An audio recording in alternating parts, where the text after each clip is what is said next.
Bonsoir madame, bonsoir monsieur. Nous sommes en situation critique. Je suis Thomas, votre hôte, et ce soir à mes côtés... merde, qu'est-ce que j'avais noté? Je m'en souviens plus. Attends. Le soldat récalcitrant, Gabriel. Salut Gab. Salut. Salaud, on t'aime. Frédéric. Salut Fred. Merci. Et Star is Born, Charles. Salut Charles. Et bienvenue dans l'émission. Bonsoir mes seigneurs.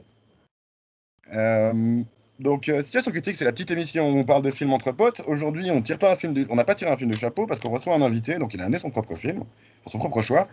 C'est Charles donc, qui a choisi Le Brio. Pourquoi est-ce que tu as choisi ce film? Écoutez, j'ai choisi ce film parce que c'était un film qui a fait un peu de bruit dans le milieu cinématographique, j'ai trouvé en tout cas. Et c'est un film que j'ai pas apprécié. Et c'est pour ça que je trouvais intéressant d'apporter un film que forcément on n'adule pas, qui ne fait pas forcément vibrer, parce qu'il y a matière à débat. Et c'est ce que je pensais judicieux d'apporter ce soir, c'est d'apporter un film, mais qui quand même n'a pas tout à jeter. Il n'y a pas tout. Merci Fredo. Il n'y a pas tout c'est pas un dégueulis. Hein. Il y a quand même des choses intéressantes qu'on va en débattre sûrement ce soir. Et voilà, c'est un film qui est quand même vibrant sur certaines parties, sur certains thèmes. Et c'est un film politique, donc qui m'a forcément intéressé. Et voilà, c'est pour ça que j'ai choisi ce film pour vous ce soir. Ok.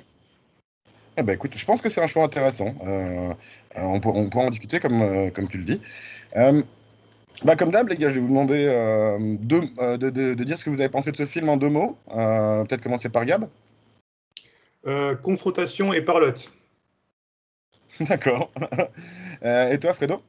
Malhonnête, guimauve. D'accord. Il y a 2 choses sur lesquelles je vais rebondir à la fois. Ricochet et tout. C'est le côté confrontation que tu as évoqué, Gab, et puis toi, Charles, tu parlais de débat. Et c'est vrai que, voilà, c'est... Alors, je vais comme vite faire un résumé du film. Moi, j'ai pas pris de note pour ça, d'ailleurs, mais c'est un personnage qui s'appelle Neyla, qui est une jeune fille d'origine arabe, de banlieue, qui débute le droit à l'université de Paris, Paris 2 à Sas, et qui se retrouve à devoir faire équipe, on va dire, avec un vieux professeur réactionnaire, un vieux gros con. Et ensemble, ils essayent de lui faire gagner un concours d'éloquence. Et voilà, c'est les péripéties de ça. Donc, ce que je voulais dire, juste, c'est un film un peu de débat, justement. C'est une histoire de débat, puisqu'elle apprend à débattre et à convaincre, en fait. Et c'est marrant, parce que moi, je présente toujours cette émission en disant c'est une discussion, justement. Parce que pour moi, on ne fait pas un débat dans cette émission. Mais il y a des éléments de ça. Donc, je trouvais intéressant d'avoir choisi ce film aussi pour ça, pour ce côté... présenter la discussion comme une confrontation ou comme une vérité. Je trouvais que ce sujet-là pouvait être intéressant à parler, en tout cas. Je ne sais pas si quelqu'un veut rebondir sur ce que Charles a dit ou sur ce qu'un autre de vous a dit. Alors, moi, je vais partir directement dans ce que tu as dit, c'est-à-dire que c'est ce qui m'a tout de suite gêné dès les premières minutes du film, c'est que tu dis on fait passer Daniel Breteuil pour un vieux con. Et tout de suite, ça m'a gêné, il y a un vieux con, une victime.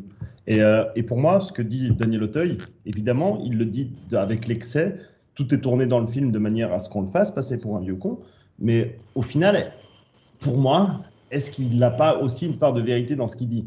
Et donc évidemment, tu le vois dès la première scène, tu ne peux pas sympathiser avec lui.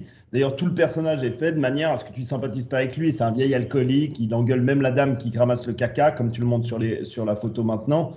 Même si c'est d'ailleurs la seule scène qui m'a fait rire, parce que vous savez comme j'aime pas les chiens, et puis je trouvais tellement juste l'implication de chaque fois ramasser le caca pour un peu d'affection.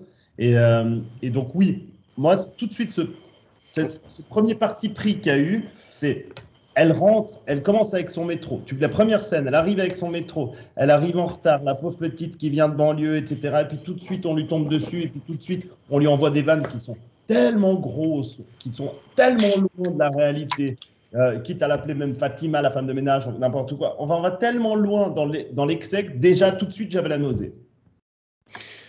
Pour moi, le film volontairement Alors oui, clairement, c'est un gros con. Hein. Excusez-moi, je règle la caméra, elle était mal peut-être.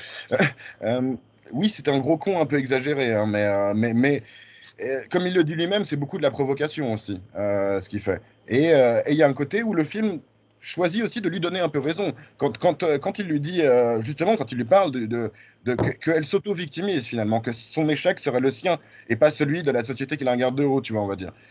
Ça, le film ne remet pas vraiment ça en doute, puisque une fois qu'elle serre les dents, on va dire, et qu'elle va avec ce prof un peu réac, un peu vieux con, bah, c'est comme un succès pour elle. Donc, Et qu'elle contrôle ses émotions. Tu as raison, quand elle contrôle mhm. ses émotions. Mais néanmoins, enfin, je veux dire, elle a que des aspects d'une victime. La pauvre, elle ne contrôle pas ses émotions. Enfin, c'est quand même la pauvre petite fille qui n'a pas géré parce qu'elle est née dans un milieu difficile et donc elle ne contrôle pas ses émotions. Donc elle n'a pas eu l'éducation qui pouvait l'aider. Tout de suite, on arrive quand même, alors que lui, il a tout pour lui, il a tous les atouts. Même les élèves, tu vois, tout de suite, le président qui arrive, qui est tout aussi odieux et pédant quand il parle. Tu vois, les gens qui ont toutes les capacités d'être des gens bien, mais qui ne le sont pas, alors qu'elle, elle n'est pas encore parfaite parce qu'elle n'en a pas les capacités, qu'elle n'a pas eu les moyens quand elle était plus jeune. Donc quand même, il y a tout de suite un parti pris. Ceux qui ont le pouvoir et ceux qui peuvent choisir d'être bons ne le font pas, alors que celle qui fait de son mieux, elle essaye tant qu'elle peut, mais elle n'a pas encore les outils nécessaires. Donc déjà, quand même, il y a un parti pris où on voit très clairement qu'il y a des méchants, il y a des gentils. Donc, je trouve qu'il y a un côté un peu cliché qui fait que moi je me suis dit à des moments qu'on aurait presque pu voir ce film il y a 20 ans en fait, qu'il n'avait pas grand-chose de 2017 finalement. Vas-y Charles, tu avais l'air de voir quelque chose. Moi, je le trouve justement intéressant. C'est ce qui m'a justement déçu de la part de Monsieur Attal. C'est qu'à la fin, on avait de la sympathie justement pour le personnage de Daniel Auteuil. Alors que justement, il devenait un peu sympathique, etc.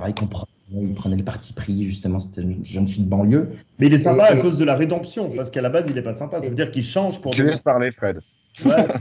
Ce que je trouve inintéressant, c'est que j'aurais voulu qu'il garde ce parti pris du personnage, comme on le dirait aujourd'hui, odieux. Alors que moi, j'ai justement adoré, dès la première scène dans l'amphithéâtre, Daniel Auteuil, je trouvais grandiose. J'ai trouvé grandiose cette scène de confrontation. Il balance un tas d'absurdités, mais avec une part, justement, laisse-moi terminer, une part de vérité qui était juste, qui était complètement vraie, et ça reste à débat aujourd'hui. Par exemple, des grands comment on appelle ça, polémiciens, je ne sais pas si ça se dit. Polémiste. Merci, comme Éric Zemmour le relance d'ailleurs les débats qu'il a dit sur la loi napoléonienne sur les prénoms. Tous ces tas de sujets sont sujets en fait à polémique et puis sont d'actualité parce que c'est actuellement une crise identitaire que traverse la France, que reprend justement ce film. Et c'est pour ça que j'ai trouvé intéressant. Il y a plein d'autres débats, bien sûr, mais je ne vais pas m'égarer actuellement. Je me concentre uniquement sur le personnage, qui était grotesque, entre guillemets, pédant, comme tu m'as dit. Mais il le ridiculise. Il n'y a pas l'objectivité du débat. Il le ridiculise en le rendant tout de suite désagréable. Alors que les débats qu'il évoque sont justes, mais tu sens que c'est orienté par le réalisateur de manière à les rendre ridicules. Absolument. Et ce que j'ai pas aimé ensuite, où j'étais déçu, directement, en fait, j'ai commencé c'est à partir de la 5e minute. J'ai commencé le film, genre, oh putain, ça y est, ça balance, c'est super, ça balance des fions, c'est là, et on va voir comment ça pourrait évoluer. Et en fait, le personnage a été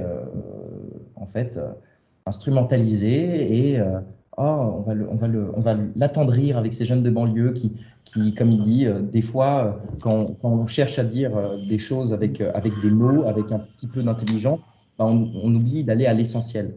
Ça, c'était un terme qu'il disait. Et c'est ce que, par exemple, symbolise le petit copain de Neyla, cet homme simple qui parle simplement avec son cœur, ses sentiments. On va y venir, bien sûr, mais... Juste, si tu veux devenir avocat, au lieu de dire des fois, dis parfois. Parce que quand on présente, il faut savoir utiliser les mots. Alors, tu vois, parfois, Camélia. Parfois, tu devrais fermer ta gueule également. Mais je trouve absolument dommage qu'il y ait eu ce changement un petit peu de Daniel Auteuil, de l'acteur. D'accord, c'est intéressant. Après, pour moi, je trouve qu'il est assez attendu parce que c'est ce qui se passe dans ce genre de film. Mais par contre, tu vois, c'est vrai qu'il y a le trait qui est utilisé est gros.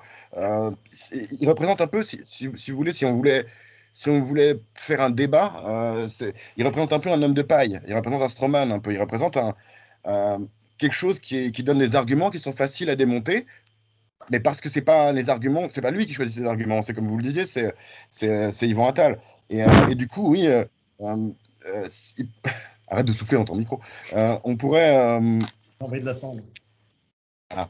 Mais le débat est rendu caduque sur le fait que il compare Abdourahmane à Tabouret. C'est tellement gros que Mais après voilà, moi justement, je pense que le débat peut exister. Moi c'est le film parle de vérité et je pense qu'on a chacun de notre vérité sur la manière de voir les choses.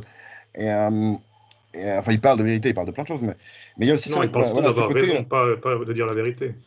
Ça dépend, c'est confronté justement. Au début, on lui présente la réussite et le fait de devenir avocate, etc., comme étant la raison plutôt que la vérité. Mais au fur et à mesure, justement, le personnage Daniel Auteuil apprend que la vérité est plus importante, notamment de par Mounir. Et c'est aussi, justement, comme tu disais, Charles, moi je l'ai noté dans mon slide comme le lyrisme contre la simplicité, finalement. Faire des grandes phrases et des beaux mots, alors, ça a une énorme valeur parce que des fois, ça permet de dire les choses précisément, mais ça peut être en contradiction avec quelque chose de simple et direct. Mais voilà. C'est ce qu'ils disent. Le film est introduit justement par de grands personnages, Gainsbourg, Romain Gary, etc. Le mot véhiculant l'idée, non pas l'idée véhiculant le mot, des chants, du brut, du champ, du brut, des ventes, des putes, par exemple. Ça, c'était vraiment Gainsbourg. Mais c'est ce que j'ai trouvé un petit peu cette introduction, je la trouvais mal placée également, si on peut en parler. Déjà arrogante. Déjà arrogante. Oui, moi je trouve que c'est prétentieux tu déterres pas les morts pour venir présenter ton film. Je trouve ça disgracieux. Absolument. Et en plus, par la suite, c'est que le réalisateur se veut aussi un petit peu égalitaire, politisé, mais il a montré que des hommes. Il n'y a pas eu de Simone Veil, Beauvoir, etc.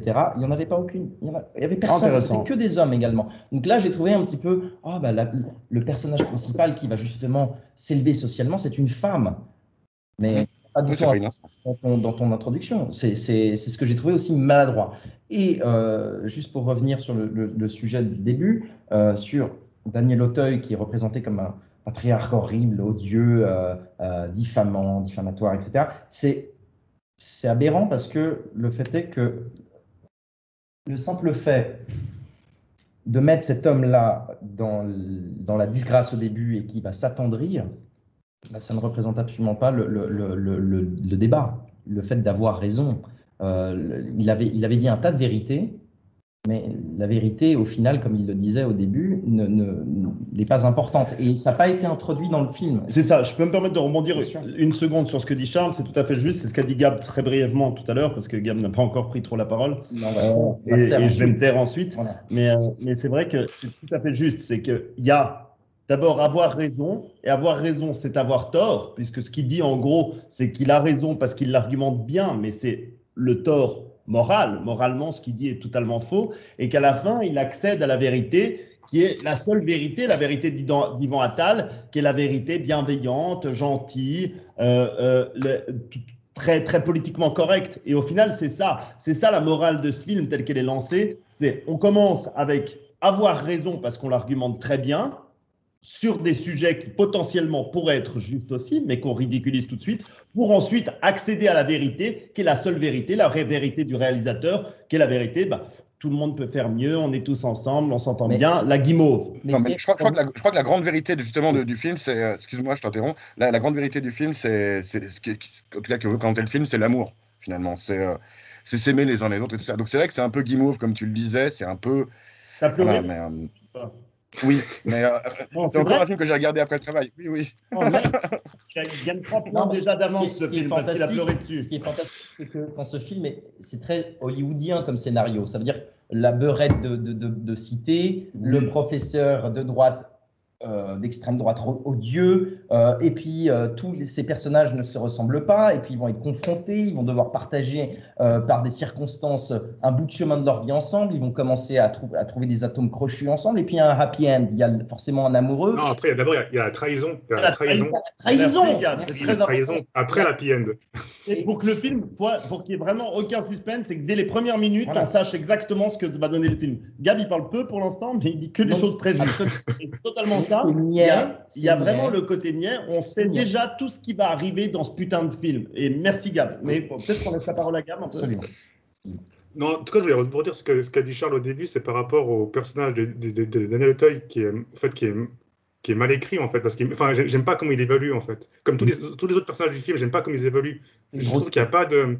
Il manque d'étapes, il manque des étapes, en fait. Il passe tout de suite d'un état d'esprit à un autre sans transition. Et je trouve ça trop bizarre, en fait. Je sais pas, il switch d'un coup comme ça, Daniel Auteuil, il devient tout de suite gentil, bienveillant, alors qu'au début, c'était un gros connard. Donc... et c'est pareil pour le personnage de Camélia aussi. Enfin, il y a pas vraiment, même pour le personnage de Camélia, il n'y a pas vraiment d'évolution en fait. Ok, elle prend conscience de certaines choses, comme quoi, voilà, elle est amoureuse du gars, de son pote d'enfance, qu'elle veut continuer dans ses études, mais globalement, elle change pas vraiment. Et pour moi, dans ce genre de film, le genre de film de type feel good, ce que j'aime bien, c'est voir l'évolution des personnages. Comment ils arrivent à surmonter en fait leurs problèmes, le problème, ouais, leurs problèmes globalement. C'est un peu ça, c'est un peu la résilience en fait. Ça parle toujours de résilience, ce genre de film. Et là, dans ce film-là, on voit pas ça. C'est ça qui me pose problème. Donc, J'ai trouvé plus finaux Dredd, c'est pour dire. Thomas, Je veux juste dire un truc, c'est qu'une des raisons pour lesquelles on ne voit pas nécessairement cette évolution, c'est parce qu'on n'a pas vraiment une bonne idée de la motivation des personnages. On ne sait pas pourquoi cette jeune fille veut faire du droit, par exemple. C'est un énorme truc qui manque dans le film, quoi. Charles, tu voulais rebondir sur quelque chose, vas-y. Absolument. Je voulais rebondir sur ce qu'avait très justement dit Gab, c'est qu'on voit pas la progression en fait du personnage de Camélia. Donc Neyla Attal, on voit pas en fait d'évolution. Et en fait, ce que j'ai trouvé navrant, c'est que dans les débats d'éloquence, dans la diction, j'ai trouvé qu'on régressait en fait les personnages, qu'on régressait la confrontation, que de plus en plus avec qui elle était confrontée dans ces débats d'éloquence, ils étaient de plus en plus médiocres. Et on les voit de moins en moins. On voit rien, c'est ça le truc. Et on les voit, et personnellement, j'ai trouvé médiocre vers la fin. Le premier débat où elle avait complètement bégayé et elle avait le gars qui était en face trop fort était balèze. Pourquoi? Parce que la première chose quand on fait un débat, c'est il s'est fait disqualifier, hein, donc. Disqualifié parce que c'est un sale raciste dégueulasse. Non, parce qu'il a fait une insulte et que l'insulte, c'est pas acceptable nécessairement dans ce truc-là. Il n'avait mis aucune insulte, il a fait juste des suppositions et le but, c'est de déstabiliser son adversaire. Oui, et dans puis l'addiction, c'est de déstabiliser. Et après, ils te disent que l'insulte, c'est quand tu as un adversaire qui est supérieur à toi, l'insulte est la meilleure des solutions. Absolument. Donc il y a une contradiction totale à ce niveau-là. Et c'est ce qui m'a déplu, mais c'est ce que j'ai trouvé un petit peu c'était très instrumentalisé. Genre, on va mettre sur un piédestal en fait cette jeune fille de banlieue, alors que les autres étaient de plus en plus médiocres vers la fin.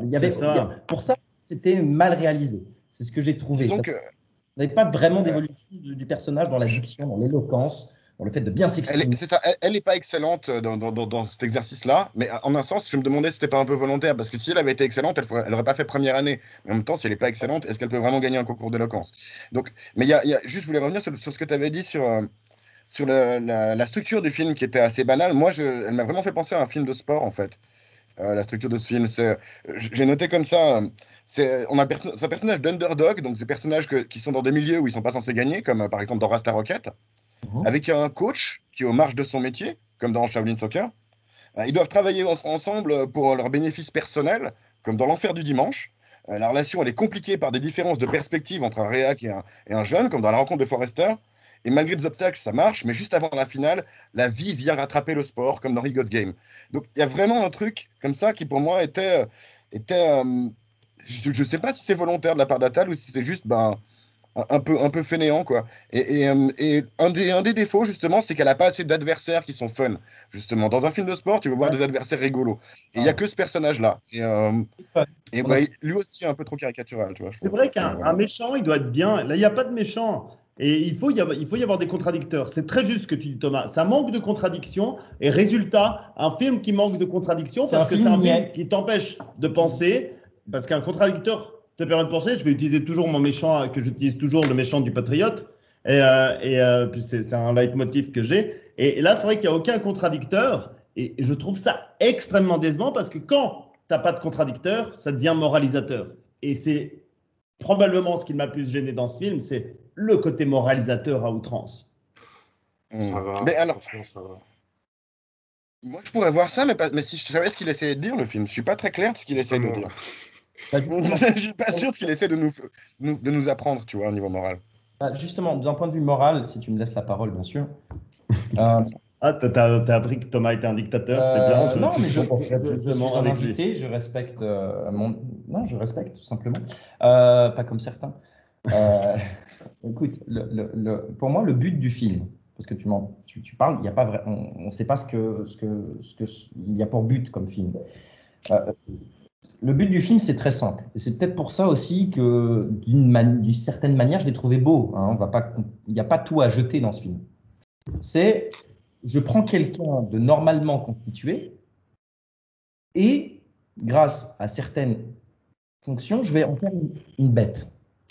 Et c'est ça, en fait. Le simple fait, c'est que simplement quand il y a la volonté de vouloir s'élever et de vouloir oublier son petit côté victimisation de jeunes de cité, bah, on peut s'élever, tout le monde peut s'élever. Mais c'est ce que j'ai étonnamment apprécié, c'est que on va faire un petit peu c'est un film aussi très très très politique. C'est que ça revient un petit peu dans la France des années 40, 60. Ça veut dire que c'était la France de la méritocratie. C'était ça en fait. Surtout après 50 parce que 40, méritocratie assez particulière quand même. Est-ce que je peux terminer mon propos? Vas-y. Parce qu'effectivement, là, je jette un pavé dans la mare. C'est ce que j'ai un petit peu apprécié, ou peut-être que je tire des ficelles et que je me suis fait une idée de ce film, mais c'était, on va mettre en exergue justement la méritocratie. C'est-à-dire que quelqu'un qui en a dans le ventre, qui en a un petit peu, et qui va vouloir s'élever au final, parce que but en blanc quand même, c'est elle qui va suivre. Statut social en tout cas. Ouais. Voilà, qui va s'élever, qui va y aller, qui va s'oublier. Dès le moment qu'elle va s'oublier de son statut social, elle va commencer vraiment à s'élever dans les grandes lignes. Hein. C'est vrai, on le voit à la fin. Comme dans Rocky. Son statut comme dans Rocky. Bon avocat. Le petit mec de cité. Non, mais c'est vrai, elle défend le petit mec de cité alors qu'il a totalement tort. Elle lui dit sur un vice de procédure, on va pouvoir te libérer. Ça devient une grosse pute, en fait. Déjà à la base, à la fin. Bon. Elle veut. Faut pas exagérer. Coupable, elle sait qu'il a pas aussi simple que ça. C'est pas aussi simple que ça. Je peux te libérer. Et je vais t'apprendre à bien parler, comme ça tu vas pouvoir niquer le juge. Elle reste une racaille, même à la fin. Très belle morale. Alors, c'est pas ça, mais tu sais très bien qu'un avocat, il est censé défendre les coupables et essayer de les faire. Les avocats étaient des putes. Donc, tu veux faire droit, non? Alors, c'est ce que j'ai trouvé très contradictoire également dans le film, parce que Schopenhauer le dit dans un de ses bouquins, c'est qu'il n'y a pas de vérité. Il n'y a aucune vérité. Donc c'est peut-être pour ça qu'elle se permet Sauf celle d'Ivan Attal, malheureusement. Exactement. Donc, ce que je voulais dire, merci beaucoup pour cette intervention, c'est que c'est un film très juridique, parce que ça remet un petit peu la France des années 50, c'est la méritocratie. C'est-à-dire quelqu'un venu de rien, qu'on va repérer, on va l'élever socialement. Merci. Non, mais j'entends ça. Et c'est grandiose, parce que tu vois, la France des années... Non. La vraie France, comme moi je l'appelle aujourd'hui, c'était la France où des personnes venues de nulle part étaient repérées par des enseignants, par exemple en primaire. C'est comme ça que ça se faisait. Hein. Mm-hmm. Et c'était, tiens, ce jeune homme, ce jeune garçon, et il en a dans la tête, on va dire à ses parents de faire un baccalauréat, et ça va être l'État qui va payer ses études, et ensuite, dès qu'il aura réussi son bac avec mention, il va faire une grande université, il va réussir brillamment, et puis ensuite, l'État va dire, écoute, c'est grandiose, maintenant tu vas devenir préfet, tu vas devenir conseiller national, etc. etc. Et puis c'est comme ça qu'il se faisait rembourser l'État.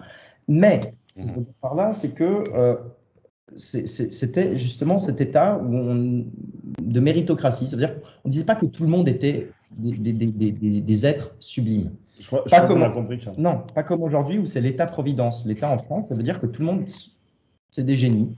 Tout le monde a un baccalauréat. Alors, j'entends ce que tu veux dire. Mais je pense qu'il ne faut pas se voiler la face que... De toute façon, on ne t'entend pas quand je parle parce que le micro de Fred est pourri. C'est ça qui est rigolo. Donc, si je veux t'interrompre, je peux.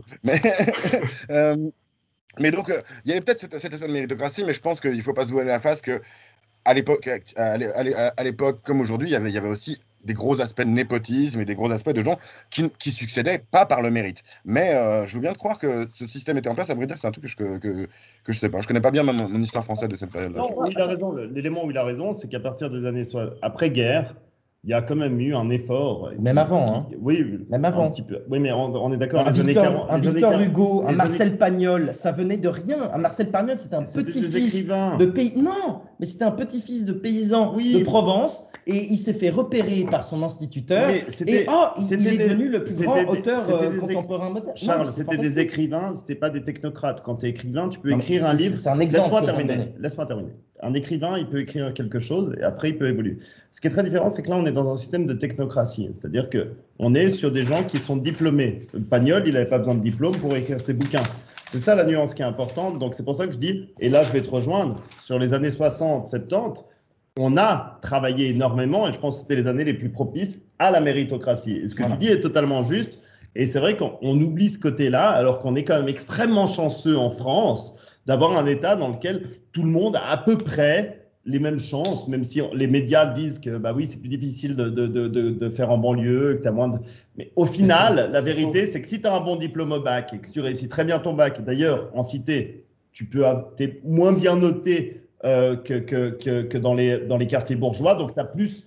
Avec un travail plus moyen, tu vas faire un meilleur résultat. Et avec ce meilleur résultat, tu peux aussi rentrer à Assas. Donc, il y a quand même un nivellement par le bas qui est lié au quartier dans lesquels tu nais. Et donc, il y a une sorte de discrimination positive qui a lieu. Et ça, c'est vrai, la discrimination positive, parce que tu as étudié dans des endroits plus difficiles, montre bien qu'au final, tu peux réussir tout aussi bien, même en venant de plus loin. Et là, je te rejoins, Charles.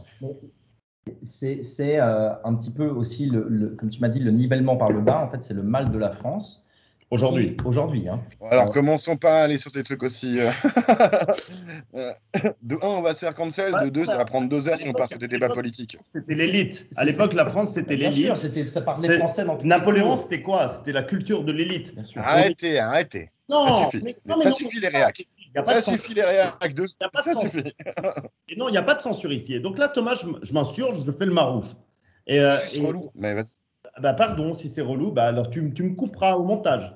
Et c'est vrai que c'est totalement juste. Il faut quand même évoquer ce sujet parce qu'on est sur un sujet politique. On est sur un film politique. Je pense qu'évoquer les aspects politiques, c'est aussi important. Et c'est vrai que depuis quelques années, on est quand même sur un mode de fonctionnement à l'américaine qui n'est plus le fonctionnement de l'élitisme qu'il y avait à la française. Et on est sur quelque chose de totalement différent, qui est tout le monde doit avoir les mêmes chances. Et moi, je ne suis pas fan de ça. Et donc, je rejoins Charles. Et c'est pour ça que, par exemple, le système, je vais faire un peu mon patriote, mais le système helvétique fonctionne très bien.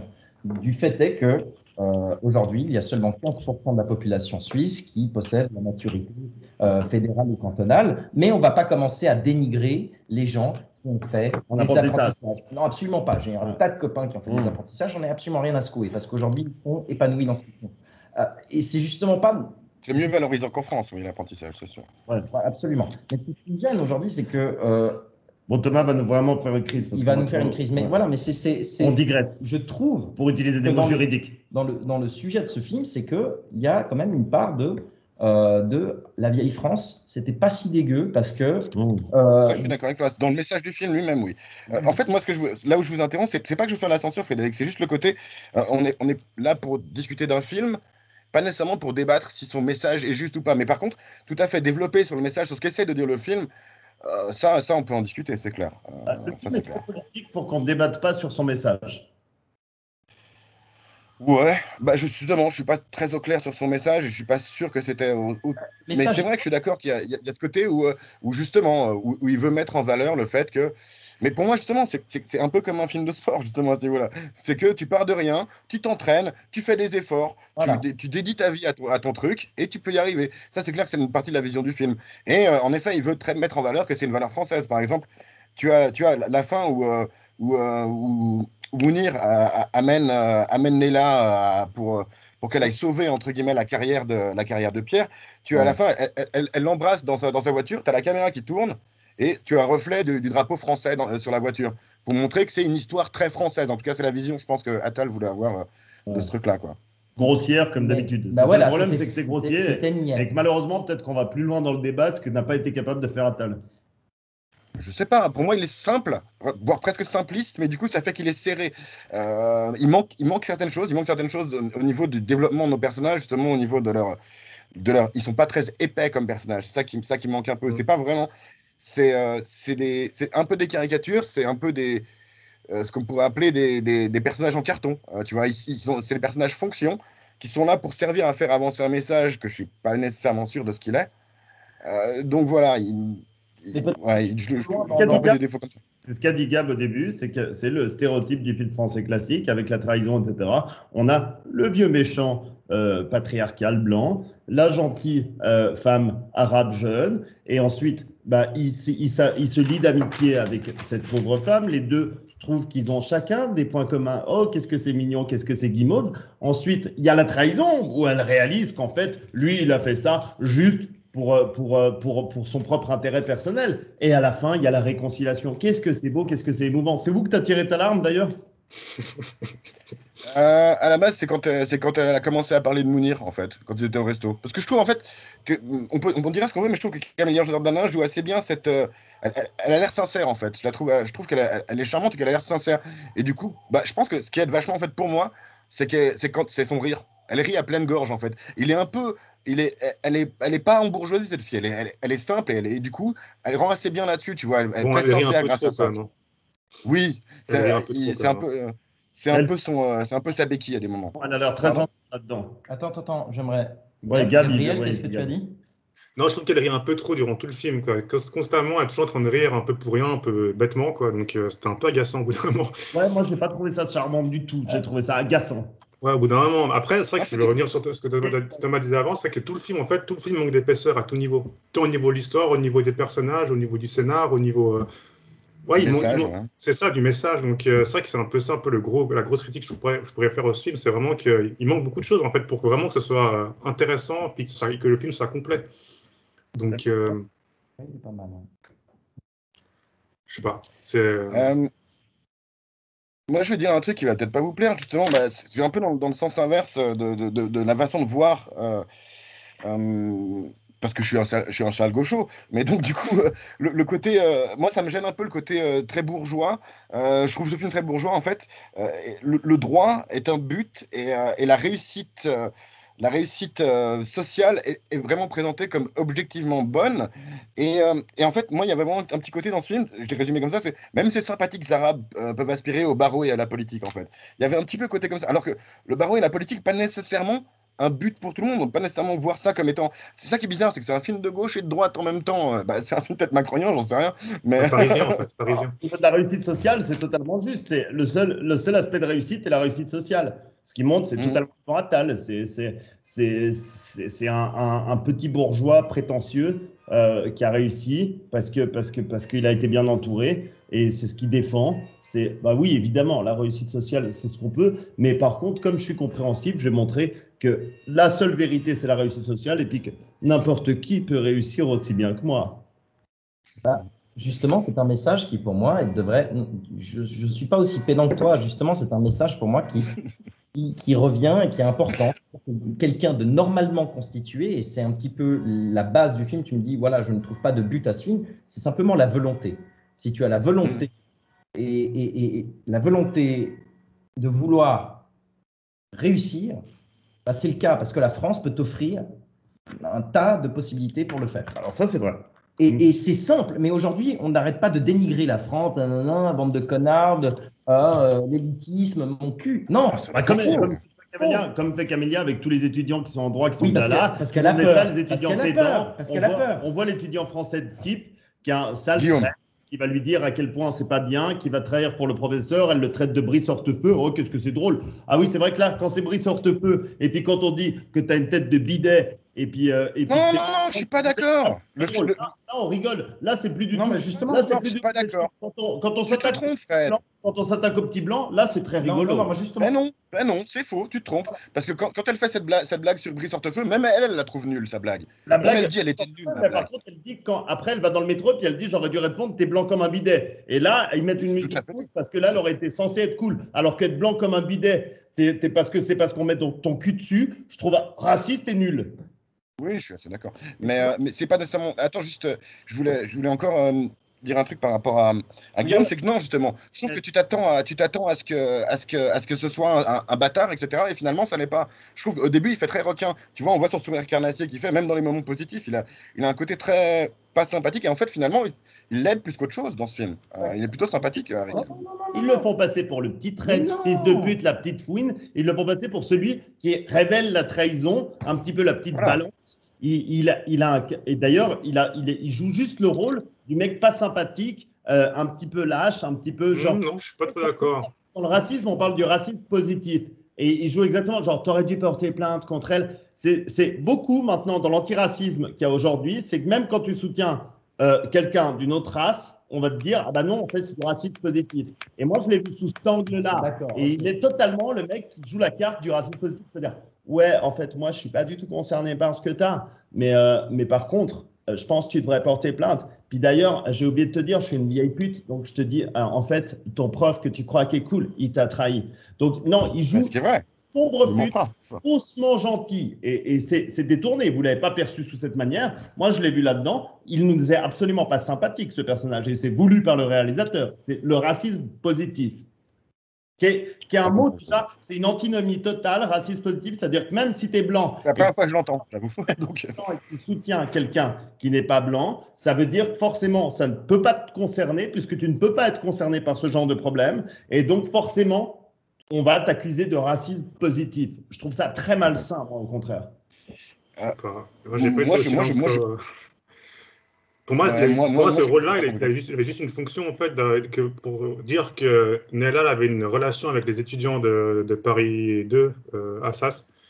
Voilà, parce qu'en fait, tout le long du film, elle est toujours avec Daniel Auteuil, donc on la voit jamais, en fait, en cours, ou avoir des relations avec des étudiants. Donc, pour moi, c'était un peu ça, sa fonction de cet étudiant-là, être un peu l'étudiant modèle, un peu avec des principes, et qui se bat pour ces principes-là, entre guillemets. Et voilà, donc c'est un peu ça, sa fonction, pour moi. Après, c'est également l'ancien souffre-douleur de Daniel Auteuil. C'est vrai. Après, c'est vrai que c'est un peu ambigu, en fait, s'il était méchant ou gentil. C'est vrai que c'est un peu ambigu, mais en même temps, sur la fin, c'est vrai qu'il l'aide plutôt qu'il est. Tu as raison, Gavin.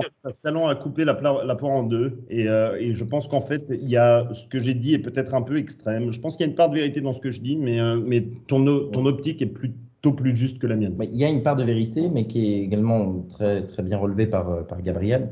Le fait est que ce personnage, vers la fin, justement, devient sympathique.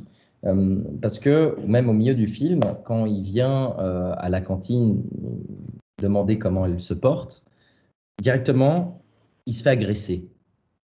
Et justement, on va dire, mais quelle pétasse celle-là. Et ce jeune homme, en fait, simplement arrivait et demandait comment vas-tu, comment ça se passe, etc. Et le fait qu'elle agresse constamment, qu'elle aboie, ça veut dire qu'elle n'est pas bien dans sa peau, qu'elle n'est pas bien dans son jeu, qu'elle n'est pas en sécurité, en tout cas, dans cet endroit. Elle ne sent pas en sécurité. C'est totalement ça. Et ce qui est génial, c'est que vers la fin, elle va moins aboyer, elle va commencer un dialogue, elle va être mieux dans ses pompes, elle va mieux s'habiller, simplement qu'elle va s'élever socialement. Alors pourquoi il y a autant d'agressions des personnes de son milieu? Parce que simplement, ils se sentent en insécurité. Oui. Et ce que j'ai trouvé quand même, il n'y a pas tout à jeter, c'est que c'était quand même bien joué et c'était une critique également de ce milieu de banlieusards, du fait qu'ils sont constamment dans l'agression, dans la confrontation, dans l'aboiement, parce qu'un chien qui aboie, c'est un chien qui a peur. On le voit sur le dernier quand elle est en train en garde à vue avec le mec, c'est tout à fait juste ce que je te dis. Pardonne-moi, laisse-moi, je te laisse continuer. Donc, en tout cas, pour une fois, tu relèves quelque chose de très pertinent. Merci. Je ne connais pas beaucoup. Mais non. C'est exactement ce que j'ai vu. Alors, je vais juste me permettre quelque chose. S'il faut éviter un truc avec les Arabes, c'est les comparer à des chiens. Même si c'est pas ce que tu as fait, ce que tu as voulu faire, c'est très mal pris. Même si tu parlais de ça comme métaphore, et je comprends que c'est pas l'intention. J'ai vécu 5 ans et demi dans un pays musulman. Je pense que ça va, dans une école libanaise. C'est d'autres Arabes. Voilà. Mais donc tu es conscient de ça. Peut-être. Je me permets juste je voulais montrer cette image parce que ça représente, c'est un des trucs qu'on voit au début justement où elle est montrée comme ostracisée. C'est un des rares trucs visuels qui est un peu travaillé dans ce film, c'est qu'elle est séparée de tout ce monde, tu vois. Et c'est cette séparation qui va faire son comportement au fur et à mesure au début et justement après elle est acceptée dans cette société très bourgeoise. Hein. Elle devient une part d'une autre France aussi. Et d'ailleurs quand elle échoue, elle revient à un truc qui est sa sécurité quand elle se sent trahie plutôt par cette France finalement.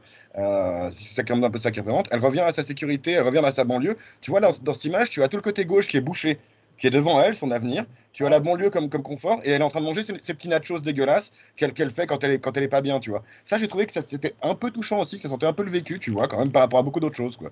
Bon, en même temps, après, il y a sa banlieue qui l'aide et puis qui le montre à travers son copain qu'elle doit quand même continuer, persévérer. Donc la banlieue, c'est elle qui l'imagine comme mauvaise, mais au final, la banlieue est toujours bonne. Donc on reste quand même très bienveillant. Comme même dès le début, quand elle arrive direct, c'est la seule qui est contrôlée quand elle rentre par le gardien qui a beau être à moitié, enfin il a l'air en tout cas africain. Et c'est quand même la seule qui contrôle en disant ah, vous avez votre carte d'étudiant. Donc oui, évidemment, ce que tu dis Thomas est juste. C'est-à-dire qu'il y a des éléments qui montrent qu'elle fait des erreurs, mais c'est la seule à faire des erreurs. Tandis que le point de vue d'Yvan... Mais il n'y a pas beaucoup d'autres personnages non plus qui existent vraiment. C'est-à-dire que c'est son interprétation personnelle qui est fausse. Par contre, l'interprétation du réalisateur Yvan Attal, c'est que même quand elle revient à la banlieue, que quand elle estime qu'elle a été trahie par le monde bourgeois et le monde intellectuel, même quand elle revient, son petit copain, qu'elle voit comme un prince, d'ailleurs, c'est ce qu'elle dit, à ce moment-là, son petit copain, c'est un prince. Le renvoie. Il ne le sait pas encore. Exactement, il ne le sait pas encore. Mais ce prince, justement, la renvoie à nouveau vers ce qui est bien pour elle. Donc ça reste quand même toujours bienveillant. Même la critique qu'elle veut faire de la banlieue, on revient quand même à l'aspect du réalisateur qui est « Ok, je ne suis pas d'accord avec le monde bourgeois, par contre, la banlieue qui est censée être pas si mal, c'est pas plutôt mauvaise, en fait, elle l'aide quand même. » Donc tous les aspects c'est très Mitterrand. C'est pas pour rien qu'on met Mitterrand. C'est le point de vue de Mitterrand. Ce film, je l'ai trouvé, et c'est ce qui me fait chier dans le cinéma français, c'est que j'ai l'impression que depuis les années 80, on fait toujours le même film. Et c'est ce qu'a évoqué Gab au début. C'est justement le scénario. Dès la première minute du film, je savais déjà l'intrigue qu'il y aurait. Je savais, comme l'a dit Gab, qu'il y aurait une trahison. Je savais qu'il y aurait telle ou telle chose. Je savais qu'il était méchant, qu'il allait devenir gentil et qu'il allait avoir tort et qu'il allait s'humilier parce que c'est un sale méchant blanc, raciste et fasciste et qu'elle allait réussir. Ça, je trouve pas tellement, justement. Je trouve que le film lui donne pas tellement tort dans beaucoup d'aspects. C'est ça qui est étonnant. Jusqu'à ce qu'il trouve la vérité qui est, en fait, on est tolérant, on est ouvert, etc. Jusqu'à ce qu'il trouve la vérité, c'est un sale connard. D'ailleurs, la seule scène rigolote que j'ai vue, c'est quand il parle de la meuf qui ramasse sa crotte de chien, comme je l'ai évoqué plus tôt. Mais on fait exprès de passer le mec. Il est alcoolique, il boit tout seul dans ce pauvre bar, et puis après, il va insulter une vieille sans raison. C'est juste un trou du cul sans raison. Donc, il nous fait quand même, le réalisateur nous le fait passer pour un sale connard. Ce qui n'est pas le cas de Camélia Jordana. C'est une fille sensible, un peu fragile, qui a peut-être un peu trop d'émotions, mais en aucun cas, on fera passer pour un des jeunes de banlieue pour quelqu'un de pas sympathique. À part le petit blanc, quand il joue du loup-garou. Il n'y a que le petit blanc, le petit blond, ils l'ont caricaturé, c'est le seul qui est débile. Parce que forcément, on n'allait pas mettre un arabe débile, on va mettre le petit blond débile, c'est forcément. Mais tu vois, il ne faudrait pas passer c'est peut-être justement, il y a un point de vue que je trouve intéressant, c'est que le film parle beaucoup enfin, le mot que vous avez beaucoup évoqué, et le film, et un mot que aussi le film évoque beaucoup, c'est racisme. Mais finalement, le film ne parle pas de notion de race du tout. Il n'y a aucune notion que parce qu'elle est arabe, elle est inférieure.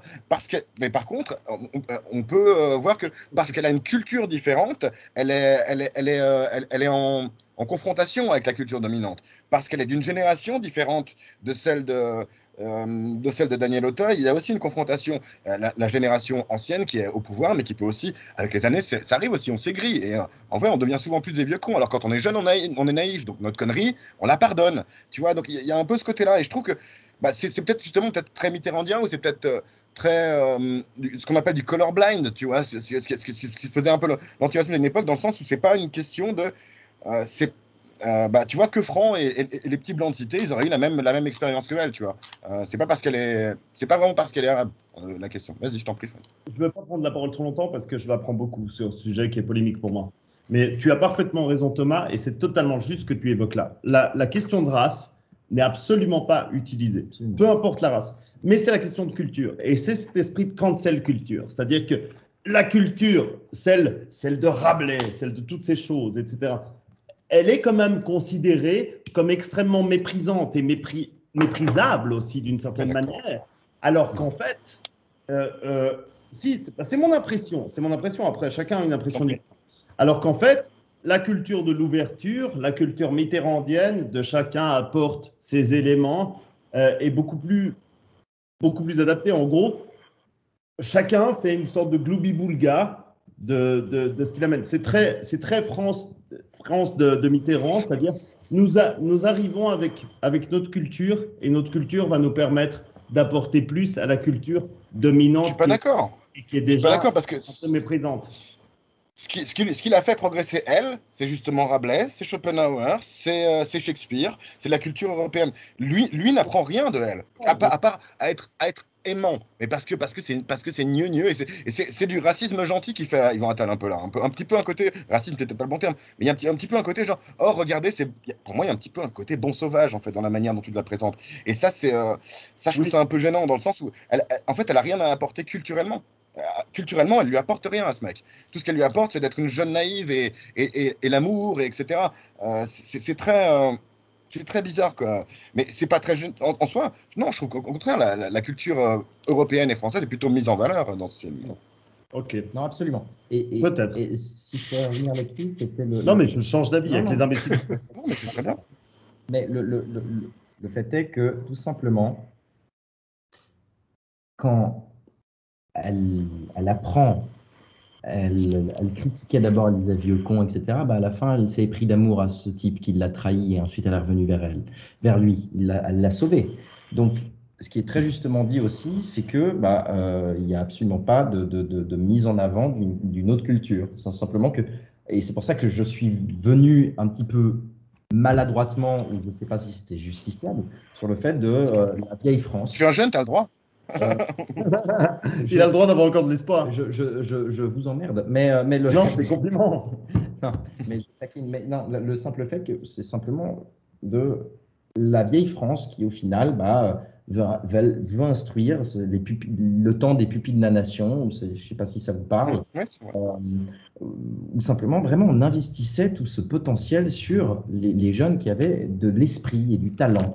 Et cette jeune femme-là, elle est tombée par concours de circonstances là-dessus. Certes, elle ne transpirait pas l'intelligence dès le début, on est d'accord. Non, ça n'a rien à voir, je n'ai pas dit ça. Non, mais c'est par un concours de circonstances qu'elle a pu s'élever au final et qu'elle s'est accrochée et qu'elle a réussi. Et c'est con, mais c'est quand même émouvant. Oui, c'est ce qu'a dit Thomas avec le film de sport, mais il y a quand même… L'image à la fin est assez agaçante. Pour moi, la fin aurait pu être beaucoup plus… Moi, j'ai vu quand même la culture française comme un mépris de classe. C'est vrai qu'à la fin, ça m'a gêné. Le fait de parler… j'ai vraiment le happy end pour moi était un peu agaçant. Oui, on la voit avocate, super, elle va défendre son client, c'est super.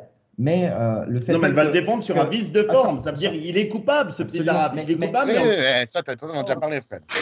Pardon, je termine. Le fait est que, comme désolé, on a dit, Thomas. on met la culture française en avant, mais là, elle va commencer à lui dire ferme ta gueule en arabe, elle va lui dire voilà, et ça m'a absolument énervé. Alors que moi, j'ai pas de problème, j'ai même appris l'arabe, etc. Mais ça m'a simplement énervé. On est en France, donc bordel de merde. Bismillah. Mais tu vas, j'ai pas aimé ce côté genre solidaire entre guillemets entre l'avocate qui comprend le jeune de banlieue. Pour moi, c'était volontaire. C'était volontaire dans le sens… Volontaire, mais tellement maladroit et mal placé, bordel. Parce que si tu veux, il aurait jamais… Pour moi, l'interprétation que j'en fais, c'est qu'il n'aurait jamais eu une bonne défense s'il n'était pas tombé sur quelqu'un qui lui rentrait dedans en arabe, tu vois. On lui aurait dit, bon, on va te faire enculer, tu vas aller en prison, et puis voilà. Parce que lui-même ne se serait pas ouvert et ne serait pas laissé faire, tu vois. Il le méritait, c'est un Mais t'as raison, mais t'as raison. D'où l'idée de mépris de classe. Ça m'énerve parce qu'il a raison. Mais parce qu'il a souvent raison. Il a raison. Mais d'où le mépris de classe dont je parlais tout à l'heure, c'est-à-dire qu'il y a un mépris de classe, le méchant, quand il parle de l'habit fait pas le moine, etc., et puis on voit les classes différentes, etc. Et là, sur la fin, on voit cette association de classes, c'est-à-dire la femme cultivée qui arrive à défendre le brigand. Et je pense qu'il l'a fait de façon naïve, parce qu'Yvan Attal, c'est pas du tout l'image qu'il voulait donner. C'est-à-dire, il voulait dire, en fait, elle est devenue brillante et puis elle va pouvoir aider les gens de sa communauté.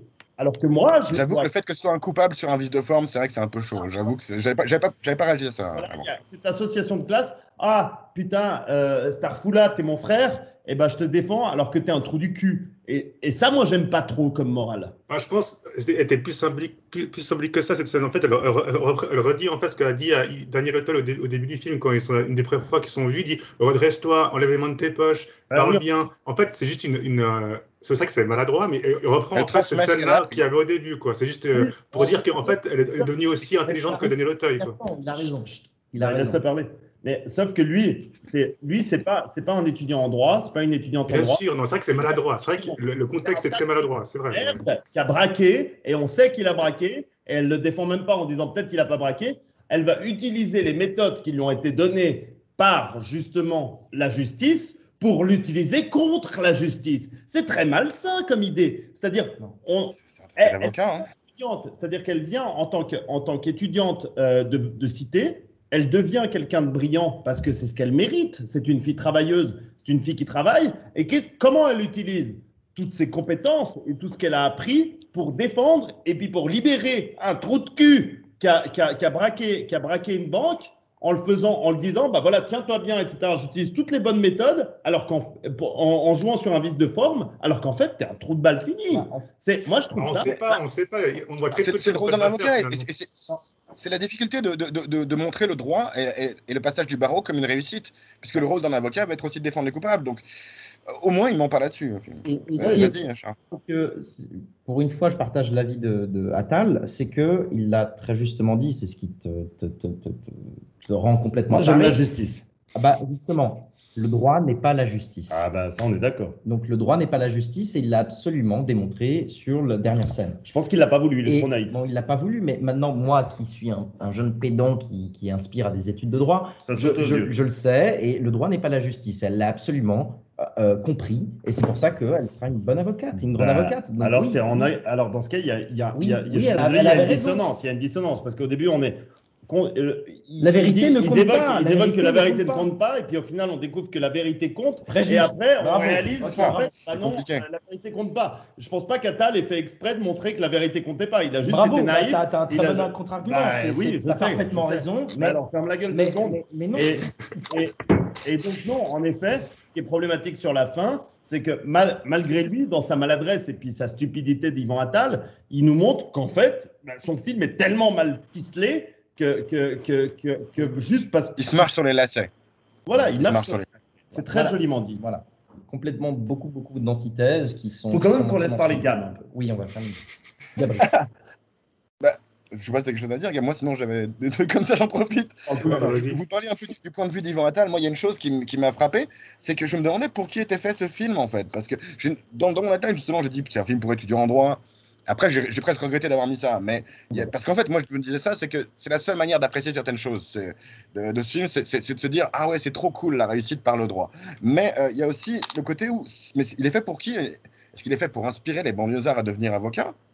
Est-ce qu'il est fait pour dire aux boomers, soyez moins racistes? Pas vraiment. Et je trouve pas. Et Yvan Attal lui-même, il est quand même né en 1965. C'est pas un jeune. Et je trouve que ça se ressent un peu. Toi qui es un peu plus jeune, justement, Charles, est-ce que tu trouves la jeunesse est crédible dans ce film? Les jeunes sont crédibles ou bien est-ce que tu les trouves? Moi, j'avais l'impression que c'était les jeunes, un peu. Caricaturé. Je pense pas que je suis un jeune homme de 21 ans, je pense pas que j'aspire non plus à être un jeune qui parle comme... Non, je suis pas... Non, tu parles pas pour la jeunesse. Non, je parle pas pour la jeunesse, mais c'est... j'ai trouvé... Tu ressembles un peu à Brice Hortefeux. J'ai trouvé très caricatural. Le jeune au sang bleu tout de suite, la jeune qui a sa famille... Tu montes ta chevalière. Il est fort aussi. Non, mais j'ai trouvé, alors peut-être que même les jeunes de cité avaient trop d'esprit, peut-être dans ce film. Simple blanc. Le blanc non, mais je vais être odieux, mais il y avait tellement de morale. Non, c'est bien, très bien. Dans le petit ami de Camilla, c'est ça, c'est l'actrice. Le personnage s'appelle Neila et son petit ami s'appelle Mounir. Ouais, enfin, on peut s'appeler aussi lavabo ou robinet. Comment ça s'appelle? Tabouret. Mais il y avait les personnages pour moi étaient trop et c'est le but d'un film également, vous allez me dire, mais c'était trop too much. Il y avait trop de too much en fait dans ce film. Et c'est ce qui donnait ce côté, on en a parlé, on l'a évoqué au début, ce côté guimauve, niais. C'était too much. Et il manquait un petit peu de côté, un peu de confrontation brute. Et il manquait de brutalité au final, parce que le monde est c'est brutal, les études. On se pète la gueule. Ouais.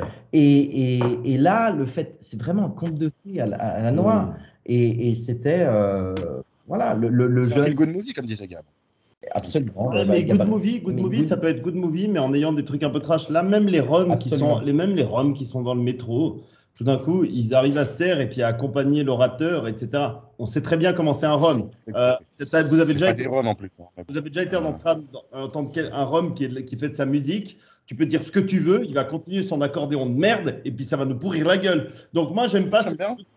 Mais c'est le côté beau, c'est le côté poésie, c'est le côté poésie de la diction, de l'éloquence, c'est qu'on va faire parler. Un Rome, c'est pas éloquent. Absolument d'accord. C'est pas ça l'esprit du film. L'esprit du film, c'était la poésie. On va se faire censurer sur beaucoup de choses ce soir. Pour moi, vous parliez d'un film politique, pour moi, il est dans un autre sens. Les études de droit, c'est ce que font tous les hommes politiques. Ce que n'insiste pas vraiment dessus le film, mais ça veut dire que les hommes politiques doivent tous apprendre à mentir, ou en tout cas au fait qu'avoir raison est plus important que la vérité. Et cette scène-là, c'est pas par hasard, on déclame du César de Shakespeare. C'est donc éminemment politique. C'est quand tu sais bien parler, on t'écoute et tu es suivi par le petit peuple. Pour moi, c'est ça qu'elle dit, cette scène, en fait. Et j'ai trouvé ça un peu glauque. Parce qu'en fait, ouais, voilà. Moi, c'est des trucs que je trouve glauques. Ça m'a fait penser à la vie réelle, au côté que les politiciens, ils peuvent dire ce qu'ils veulent tant qu'ils le disent bien. Les gens vont leur donner la petite pièce alors qu'ils n'en ont pas besoin, tu vois, etc. Donc c'est très... Alors, justement, c'est très juste, mais c'est pas glauque, justement. Tu es quelqu'un plutôt d'élevé, tu vas comprendre des choses et tu as parfaitement compris, au final, peut-être que c'est un mépris qui. Mais ils sont pas élevés, ils se taisent parce que la personne parle bien. Ça veut dire que. Mais lui, il a compris. Ça s'attire de Attal. Et dis-moi, j'ai compris. Et dis-moi, je suis élevé. Ça s'attire de Attal, du fait que, bordel de merde, le fait de bien. On a déjà trouvé ton insulte. Non, pour moi, c'est pas ça. Mais le fait d'être convaincant n'est pas forcément la fin en soi. Et c'est parfaitement ce que tu as illustré dans ton propos. C'est top. Mais in fine, c'est toujours la personne qui parle le mieux qui est suivie. Donc, c'est la qualité en soi dans l'être humain. Donc, des fois, celui qui parle le plus fort et qui interrompt les autres, comme Fred. Mais non, mais je te taquine, hein, Fredo. Mais je voulais revenir à une chose. Merci, Seigneur. Merci. Je voulais revenir à une chose que Gab a dit, où on revenait sur le côté se tenir droit, etc. Ce film fait beaucoup ça. Ce film fait beaucoup des fusils de Tchekhov. Tu sais, on va te mettre un truc dans le film et on va y revenir plus tard, quoi. Et là, c'est carrément l'artillerie de Tchekhov. Il y en a de partout, quoi.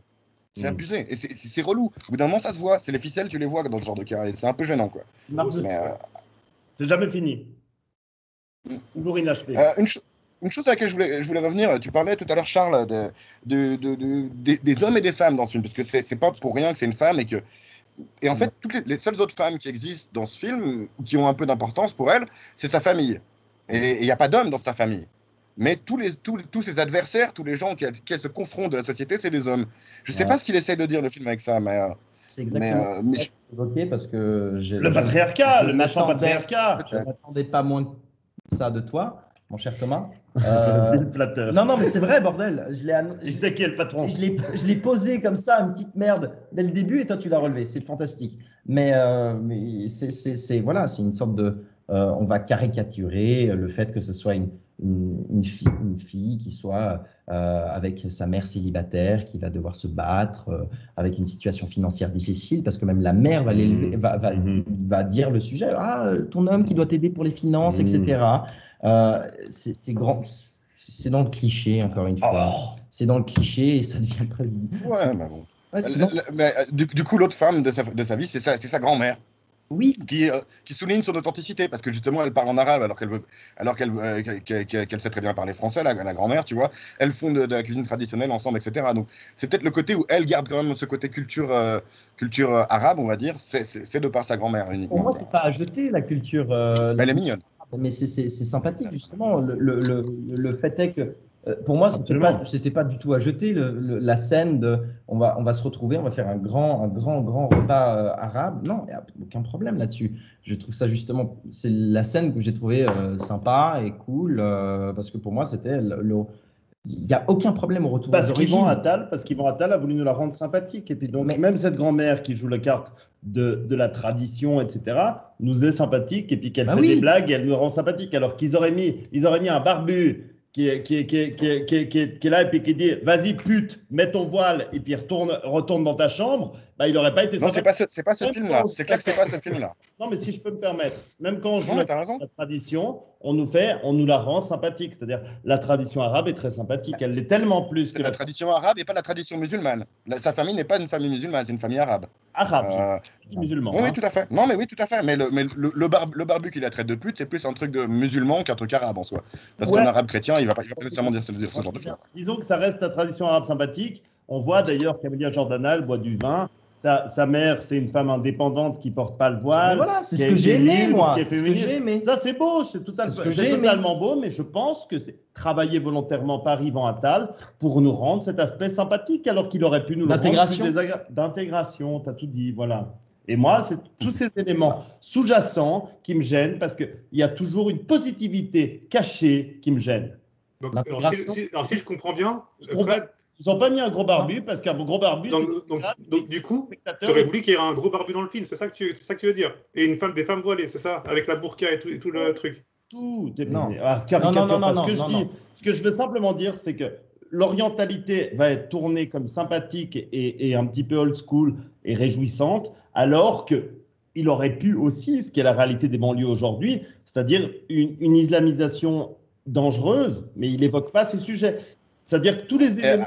Après, quand tu fais un film, tu n'es pas obligé d'évoquer tout ce qui se passe dans le monde. Je suis d'accord que c'est une vision positive. Je dis simplement que les éléments problématiques, il va toujours les utiliser avec un spectre qui est plutôt positif, alors que les éléments problématiques des Blancs, il va les utiliser avec un spectre qui est plutôt négatif. C'est Ok. dans ce sens-là que je dis. D'accord. Je dis juste qu'il y a une orientation cachée derrière. Il est trop manichéen ce film, c'est ça? Dans le travail d'Yvan Attal, quelle est la conclusion qu'on se fait en tant que spectateur? On se dit, en fait, toute cette culture arabe, elle est très sympathique. Cette culture de banlieue, elle est très sympathique. Et puis, c'est des gens bosseurs, qui ont un bon cœur, qui font des bonnes choses. Alors que la culture française, franco-française, est quand même une culture un petit peu arriérée, qui a de la peine à s'adapter à la réalité moderne, qui est un petit peu raciste et archaïque. Je suis désolé. Moi, le fond de ce film que je regarde, c'est ces éléments-là. Et ces éléments, ils sont intensément politiques. Et moi, c'est ce que je garde. C'est-à-dire, on peut garder tout le bon côté de ce film. Il y a une belle histoire, etc. Mais par contre, au niveau politique, c'est très orienté. Et ça me gêne. Bon, On l'est toujours, je crois. Je voulais juste noter une dernière chose qui fait la différence aussi entre ces deux personnages. C'est par rapport à la famille. C'est que Daniel Auteuil n'a pas d'enfant, bien sûr. Il a fini sa transmission s'il n'était pas tombé sur Nella qui transmet beaucoup de choses. Et il a perdu le lien avec sa mère. Sa mère le renie complètement. Donc il y a aussi ce côté-là que lui a perdu la famille. Et peut-être que c'est volontaire, comme lui représente finalement la rigidité et la vieille société française, on va dire, quoi. Donc peut-être que c'est volontaire ça aussi. C'est un des rares moments rigolos. On voit sa mère qui le déteste. Il y a deux moments rigolos dans ce film. Il y a la crotte de chien et puis la mère qui dit « Mon fils, je le déteste ». C'est les deux moments rigolos. Mon fils, je l'emmerde, t'as compris, sale pute. Un truc comme ça. Putain. Et peut-être que je vais être moins négatif que mon très cher cousin. C'est pas difficile. C'est que justement la vision de Attal peut-être est du fait que montrer cette intégration, cette révolution peut-être qui est un petit peu utopiste, du fait que cette communauté va évoluer. Et ce n'est pas forcément que des islamistes radicaux. Et une famille simple qui va pouvoir se retrouver, pouvoir rire, pouvoir parler de mari, pouvoir parler de nouveaux mariages, de sexualité, de physique, parce qu'elle va dire oh, regarde, t'as une moustache, et puis ça va rigoler de ça.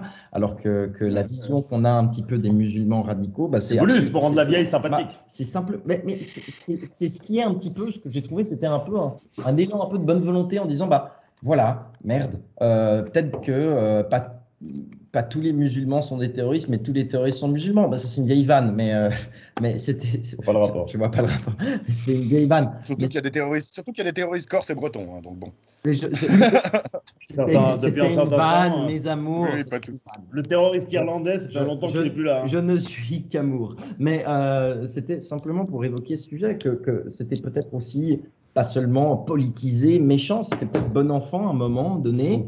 Ben non, je suis pas focus. C'est que moi, j'ai été touché par ce moment-là parce que ça a été un peu mon enfance aussi. J'ai côtoyé un maximum de musulmans ou de maronites. Mais ta gueule, bordel! J'étais dans un lycée libanais, j'étais considéré comme un loco avec des Libanais et j'ai connu ça, moi. Un local, parce que pour moi, un loco, ça veut dire fou. Tais-toi. Ta gueule, Fred. Mais À part ça, elle est relou quand elle fait ça, déjà, le personnage dans le film. Donc, j'ai été un petit. Ce moment-là m'a touché pour moi. C'était quelque chose qui me disait, bah tiens, ça marque une évolution, ça marque quelque chose. Et c'est pas forcément un cliché, parce qu'on aurait pu faire un cliché comme Fred le dit, mais on va mettre un barbu, on va mettre une dame avec la burqa et on va lui parler mal. Caricature. Et bah, absolument, c'est la caricature qu'on aime aussi dans le film. Par contre, moi, ça m'a blessé que Thomas me dise ta gueule. Mais Thomas... je vais t'expliquer pourquoi. Si je peux me permettre, c'est parce que justement le personnage de Nella, c'est son délire de corriger les gens. Pour des trucs, enfin, tu vois, je peux comprendre dans quelque chose dans un environnement formel, mais dans des situations complètement informelles, complètement banales, elle se met à corriger son mec. Et d'ailleurs, au bout d'un moment, son mec, il en a marre, il la largue pour ça. Et justement, elle corrige pas des gens. Elle corrige pas des gens. Elle corrige juste Mounir. Ouais. T'as raison. Hein. Super. Donc c'est ça. En fait, c'est sa condescendance envers son propre, envers ses gens, enfin envers sa famille, ses amis. Ça aussi, c'est un peu maladroit dans le film. Ce qui dégage, c'est les seuls gens qu'elle corrige, c'est les gens de sa classe. Voilà, de sa classe. Ouais. Ça montre que peut-être qu'elle veut que les gens de sa classe s'élèvent et arrêtent d'être dans le cliché, de mal parler, de mal écrire, parce qu'elle dit, tu me manques avec un S, voilà. Guimauve. C'était Guimauve, mais au moins c'était juste. Peut-être elle se prend pour une Française, alors qu'elle ne les considère pas comme des Français, peut-être. Il l'appelle super française d'ailleurs à des moments. En plus, justement. Super française, et ben moi je trouve ça pas mauvais, parce que si tu vas à Rome, fait comme les Romains, et puis c'est ce qu'elle essaye un petit peu de dire à sa classe. Ça veut dire qu'au bout d'un moment, si vous voulez intégrer, être comme des Français, bah, il faut un petit peu s'y accommoder. Je ne dis pas que tous les Français sont cultivés et lettrés, hein, non, absolument pas. Mais ce que je veux dire par là, c'est que c'est simple. Pour pas l'habit fait le moine, c'est con, mais c'était le premier débat. C'était le premier débat qui a été filmé. L'habit fait le moine. Et c'est ce que. Non, bah oui, et savoir dire. Mais c'est là où il y a des contradictions à nouveau dans ce film. Alors voilà, il y a ce côté-là, et en même temps, ils se foutent de la gueule des chauffeurs de VTC qui font du verbose mal placé. Alors que le film lui-même le fait, tu vois. C'est ça qui est bizarre, c'est que le film, il se branche sur le verbose, et en même temps, il se fout de la gueule de ça, et en même temps, il dit non, en fait, il faut parler simplement, il faut penser à l'amour et pas à la verve. Pour moi, je suis désolé, le film, il se tire dans la bite à des moments, quoi. C'est un peu énervant, quoi. Il se tire dans le pied, il se tire dans la... Non, mais ça, comme tu as dit juste Pardon, avant, oui. C'est assez pour ça que je l'ai un petit peu choisi, parce que c'était vraiment à débat. C'est-à-dire, il y avait beaucoup de trucs positifs également, il ne faut pas tout jeter de ce film, mais comme tu dis, une contradiction énorme tout de suite après. D'ailleurs, qu'on va critiquer les VTC, c'est une longue phrase à rallonge. Alors, moi, je ne pense pas que la peine de mort soit quelque chose, c'est l'instrumentalisation de la pensée. Non, non. Et il disait, il faut les choses simples. Et il va dire, voilà, comparaison au chauffeur VTC. Et comme par hasard, son petit copain est un chauffeur VTC. Il dit que t'as le petit noir qui arrive. Et qui arrive, voilà, j'ai des bonbons, et vous pourrez vous sustenter dans la portière ici à gauche. Et puis vous mettrez une musique pour vous divertir. Non, non, c'était absolument, comme tu dis, il y a une contradiction qui est forte, mais peut-être qu'il a voulu apporter cette contradiction. Alors justement, je pense que c'est une bonne question. Est-ce que vraiment il a voulu apporter cette contradiction, ou alors moi, tel que je l'ai perçu, et peut-être que je me trompe, c'est que moi je l'ai perçu comme une maladresse d'Ivan Attal, qui est un mauvais réalisateur. Donc moi je l'ai vu comme voulant apporter quelque chose il a une idée fixe, et il essaie de l'apporter, puis parfois il se plante pour essayer de faire un moment d'humour, et résultat il devient mauvais. Je ne crois pas qu'il ait voulu apporter un débat, et puis c'est difficile à dire dans la pensée. Non, mais je vous dis, c'est pour ça que je vous dis, c'est très personnel comme avis. Pour moi, je pense que c'est juste parce qu'il est mauvais. Après, je laisse le débat ouvert. Peut-être que c'était voulu et dans ce cas, je me trompe et puis mea culpa. Pour moi, il a essayé de très bien ficeler son film en faisant justement des rappels à des trucs, etc. Mais c'est pas un génie. Pour moi, c'est pas un mauvais réalisateur, mais c'est pas un génie, clairement, Attal. Et il a essayé de beaucoup ficeler les trucs ensemble et du coup, des fois, bah, ça marche pas. Comme je disais, des fois, il se marche un peu sur les lacets. Donc voilà, je sais pas toujours ce qui est intentionnel ou pas dans ce film. Je pense qu'il est vraiment On est conscient, en pour ces fait. contradictions. Je pense qu'il est vraiment conscient du fait que ce sujet est très touchy. Donc l'intégration, les banlieues, le machin, le racisme, tout ça, les luttes de classe, etc. Donc je pense qu'il a essayé d'être le plus gris possible, alors que parfois ça marche pas, quoi. Mais c'est ce qu'il avait essayé de faire avec son dernier film, justement, sur les Juifs. C'était comment le nom de son dernier film? Ils sont partout. Voilà. Ils sont partout. Ils sont partout, merci beaucoup. Justement, c'était d'une maladresse énorme. Je ne sais pas si vous l'avez vu ce film, mais c'était vraiment. Non, j'étais curieux, mais je pensais bien que ce serait maladroit, quoi. C'était très gênant. Vraiment, là, c'était Too much. too much dans le cliché. Et au final, on ne sait pas si justement il a voulu faire too much dans le cliché, mais là, il n'y avait pas. C'était pas un film qui était oxygéné. C'est-à-dire qu'il n'y avait aucun rythme, il n'y avait pas de respiration. Et dans son dernier film que j'avais regardé. Ça manquait de scènes comme celle avec la mère et la grand-mère, par exemple, tu vois. Ça manquait de ce genre de scène pour épaissir un petit peu. Mais voilà, c'était donc il y a un côté maladroit, je pense, qui a été abordé dans ce film. C'est ça. Je pense. Ça, c'est mon avis personnel. Je suis qui pour dire que Attal est un mauvais réalisateur? Personne. Parce que, on est nous, c'est notre principe, c'est le principe de l'émission, c'est d'être pédant et puis de juger les gens alors qu'on a aucune. Surtout toi, Fred. Ouais. D'ailleurs, on n'a pas encore cité Godard. Je rejoins Charles. Oui, mais ça, c'est pas lui. Ça montre que c'est un mauvais réalisateur. On peut comparer OSS 117 avec Michel Hazanavicius, qui a su critiquer avec justesse, élégance et énormément de classe le monde arabe et le monde juif, Absolument. de manière à ce que ça passe avec un humour et une Et la France aussi. totale. Et la vieille France. Malheureusement, Yvan Attal n'a pas ce talent. Non, mais il n'est pas Michel Navici ce qu'il veut, écoute. Mais tu vois, dans les trucs ratés, pour moi, c'est justement dans cette fin, quand ils se réconcilient, c'est juste un énorme cliché de faire ça. Genre tu les vois qui partent au loin et qui se disent des trucs, et puis elle le pousse avec son bras. Qu'est-ce qu'on chahute? C'est trop marrant. Ouais. Et t'es là, mais c'est bon, quoi. Non, il est vraiment bête, ton film. Ouais. Et les autres, ces mecs-là aussi sont un peu ratés. On dirait Fred Testo, quoi. Il a quel âge, ce mec? C'est une petite racaille, quoi. Je me suis dit la même chose. Il dirait Fred Testo, c'est complètement absurde. C'est très bizarre. Bien joué, Thomas. Et cette scène aussi un peu ratée, tu vois, où il te parle de la sensualité du verbe, et cette scène n'est pas sensuelle du tout, en fait. Il n'arrive pas à te le vendre. Alors que Daniel Auteuil est un très bon acteur, et il sait très bien déclamer, mais là, ça marche pas. Il y a une froideur. Peut-être que c'est volontaire, je sais pas. Peut-être que c'est pour montrer la froideur de l'amphithéâtre, de ce que c'est une étude dans un amphithéâtre, je sais pas. Je l'ai trouvé exceptionnel sur la scène de l'amphithéâtre. Je l'ai trouvé absolument remarquable. Au début, quand il l'embrouille, quoi. Quand il l'embrouillait, c'est une justesse qui était rare et qui élevait énormément de sujets politiques actuels. Ça, on évite d'en parler absolument, on va se concentrer dans le point de vue cinématographique, mais j'ai trouvé d'une justesse. Auteuil était vraiment juste à ce moment-là. C'est un bon acteur. Et là, il était splendide. Je trouve que le film est quand même pas mal aidé justement par ses acteurs, par Auteuil et Camélia Jordana. Le même film avec des moins bons acteurs, il passerait vachement moins bien quand même. Parce que c'est pas le talent. D'ailleurs, c'était 5 à écrire ce film. Hein. C'était Attal et 4 autres mecs qui ont écrit plein d'autres choses. Donc, ça demande beaucoup de travail. Mais c'est pas son talent de réalisateur ou d'auteur qui fait vraiment les qualités du film. Pour moi, c'est vraiment les performances des deux acteurs principaux, quoi. Ce qui m'a énervé d'ailleurs, c'est que je déteste le personnage de Camélia Jordana. Par contre, je suis obligé de reconnaître qu'au niveau d'actrice, en tout cas sur ce rôle qu'elle joue là, qui est peut-être un peu son rôle, je suis obligé de reconnaître, malgré moi, qu'elle a été très bonne actrice. Je voulais quand même. Attends, je voulais venir quand même. Il y a Fred qui fait un compliment à Camélia Jordana, quand même. Hein. C'est assez fou. Hein. Notons-le. Bon, justement, moi je disais un peu du mal d'Yvan Attal, mais je vais quand même en dire un peu du bien parce que pour moi, il y a des côtés où il raconte un peu mal avec sa caméra parce qu'il y a des mouvements de caméra. Un mouvement de caméra, c'est censé avoir du sens. Et chez lui, c'est juste pour tourner d'un personnage à l'autre. Souvent, ça veut rien dire. Par contre, au niveau des cadrages, il y a des trucs intéressants. Là, j'avais parlé justement du côté un peu exclu de la société. Là, il y a la distance entre les personnages qui est une première fois où ils se parlent. Ça, j'en ai parlé aussi. Là, quand elle se sent flouée, elle est floue. Alors, c'est peut-être pas très créatif, mais ça rendait pas si mal. Là, tu vois justement Auteuil et puis le recteur, ou je sais pas exactement ce que c'est son rôle. ça donne l'impression qu'il regarde la vidéo polémique, alors que c'est une superposition de plans, c'est assez joli.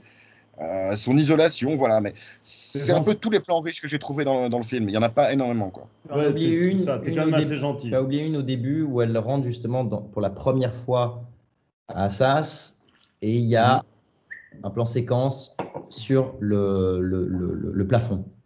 Ah, ouais. Assez long. Ah, ça, c'est bien. Qui Ouais. a duré environ 5 secondes et c'est long. Sur le fait d'écrasement. Ouais. Le plafond de verre, peut-être, justement.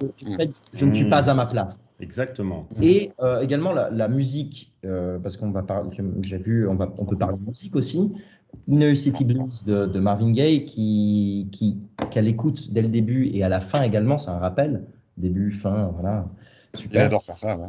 Il adore faire ça. D'accord. Pourquoi cette musique, à votre avis? Parce que c'est cool. Pourquoi Marvin Gaye? Pourquoi ce côté, comme tu dis... je vais te répondre, parce que c'est la technique Marvel. T'as une musique qui est cool, donc si tu l'écoutes, les gens vont trouver cool. Si Charles pose la question, c'est bien qu'il ait une idée derrière la tête. C'est ma vision. Je vous dis, c'est la technique Marvel. On met une musique bonne, parce qu'on sait que les gens vont aimer. Et évidemment, toi, t'adores Marvin Gaye, t'adores toute cette époque, t'as aimé la musique. Absolument, mais j'étais déçu pour la scène. Pour moi, je trouve pas forcément qu'elle apporte un impact. Bah, voilà, je trouve pas qu'elle soit forcément adaptée à la situation. Okay. C'est juste, moi, c'est le ressenti que j'avais. Bien cette musique, et donc potentiellement, on va l'associer au film, et puis donc on va un peu aimer le film. Mais très facile, c'est une ficelle très facile pour moi. Et c'est exactement ce qui m'énerve dans ton propos, c'est que tu dis, toi qui aimes ce genre de musique. Non, justement, j'adore ce genre de période et de musique. Mais je trouvais qu'il n'y avait absolument pas sa place, il n'y avait pas de cohérence. Ah, bah voilà, on est d'accord. Musicalité. Là, il n'y avait aucune cohérence. C'est-à-dire, waouh, non, il n'y a rien, ça ne veut rien dire. Ça veut rien dire. C'est, oh, ok, Inner City Blues, ça veut juste dire, tu as le blues dans cette ville, machin. C'est juste ça, la cohérence. Il n'y a rien d'autre. J'ai trouvé. Oui, Inner City, c'est vrai qu'aux États-Unis, Inner City, c'est l'équivalent des banlieues en France, quoi. Voilà. C'est là où vivent les pauvres. Et j'ai trouvé titre. Mais sinon, la musique raconte autre chose. Ben oui, c'est ça qui est ridicule, c'est que c'est très sur la surface, quoi. Mais je veux quand même justement dire que l'autre musique pop qu'il y a dedans, c'est Finlay Quay, parce qu'il n'y a jamais du Finlay Quay dans les films français. Il y a rarement du Finlay Quay dans quoi que ce soit, parce que c'est pas super connu, donc je trouve marrant. Et sinon, la musique, quand c'est pas de justement la pop musique, elle est là pour te mettre dans la familiarité, comme tu disais, Fred, un peu. Mais après, quand c'est pas ça, il y a quand même une musique, il y a comme un score composé pour tout qui est assez bien fait. C'est manipulateur, comme beaucoup du film, mais je trouvais quand même assez réussi. Déjà fait. Hein, il y a eu une composition ou c'était musique déjà faite? Je pense qu'il y a une composition, puisqu'il y a que trois titres pop, entre guillemets, dans le film. Bon, bah, c'est déjà bien, c'est un bel effort. Je vais te dire ça dans un instant. Musique, c'est fait par Michael Brook. Ok, ça m'a vraiment pas marqué ni touché. Franchement, la musicalité dans ce film ne m'a absolument pas marqué. Absolument pas. Elle m'a pas du tout touché ou quoi que ce soit. À part la première musique qui m'avait un peu. Le mec a fait la musique de Hit, putain. Ah ouais. Il a fait de la bonne musique. Oui, bah voilà, c'était décevant. Bon, bah il était moins motivé. Hein. Non, mais bon, voilà, on essaie toujours de l'évoquer parce que justement, souvent, quand elle n'est pas marquante, ça veut aussi dire quelque chose. Soit ça veut dire qu'elle n'est pas marquante. Cool, en fait. C'est pour ça que je dis que moi, elle m'a marqué, parce qu'elle m'a gêné à plusieurs aspects. Je me suis dit, j'étais mal à l'aise. Mais peut-être j'étais mal à l'aise à cause de la scène et pas à cause de la musique, mais au résultat, j'ai fait attention à la musique. Le saviez-vous, Daniel Auteuil est algérien. Ah.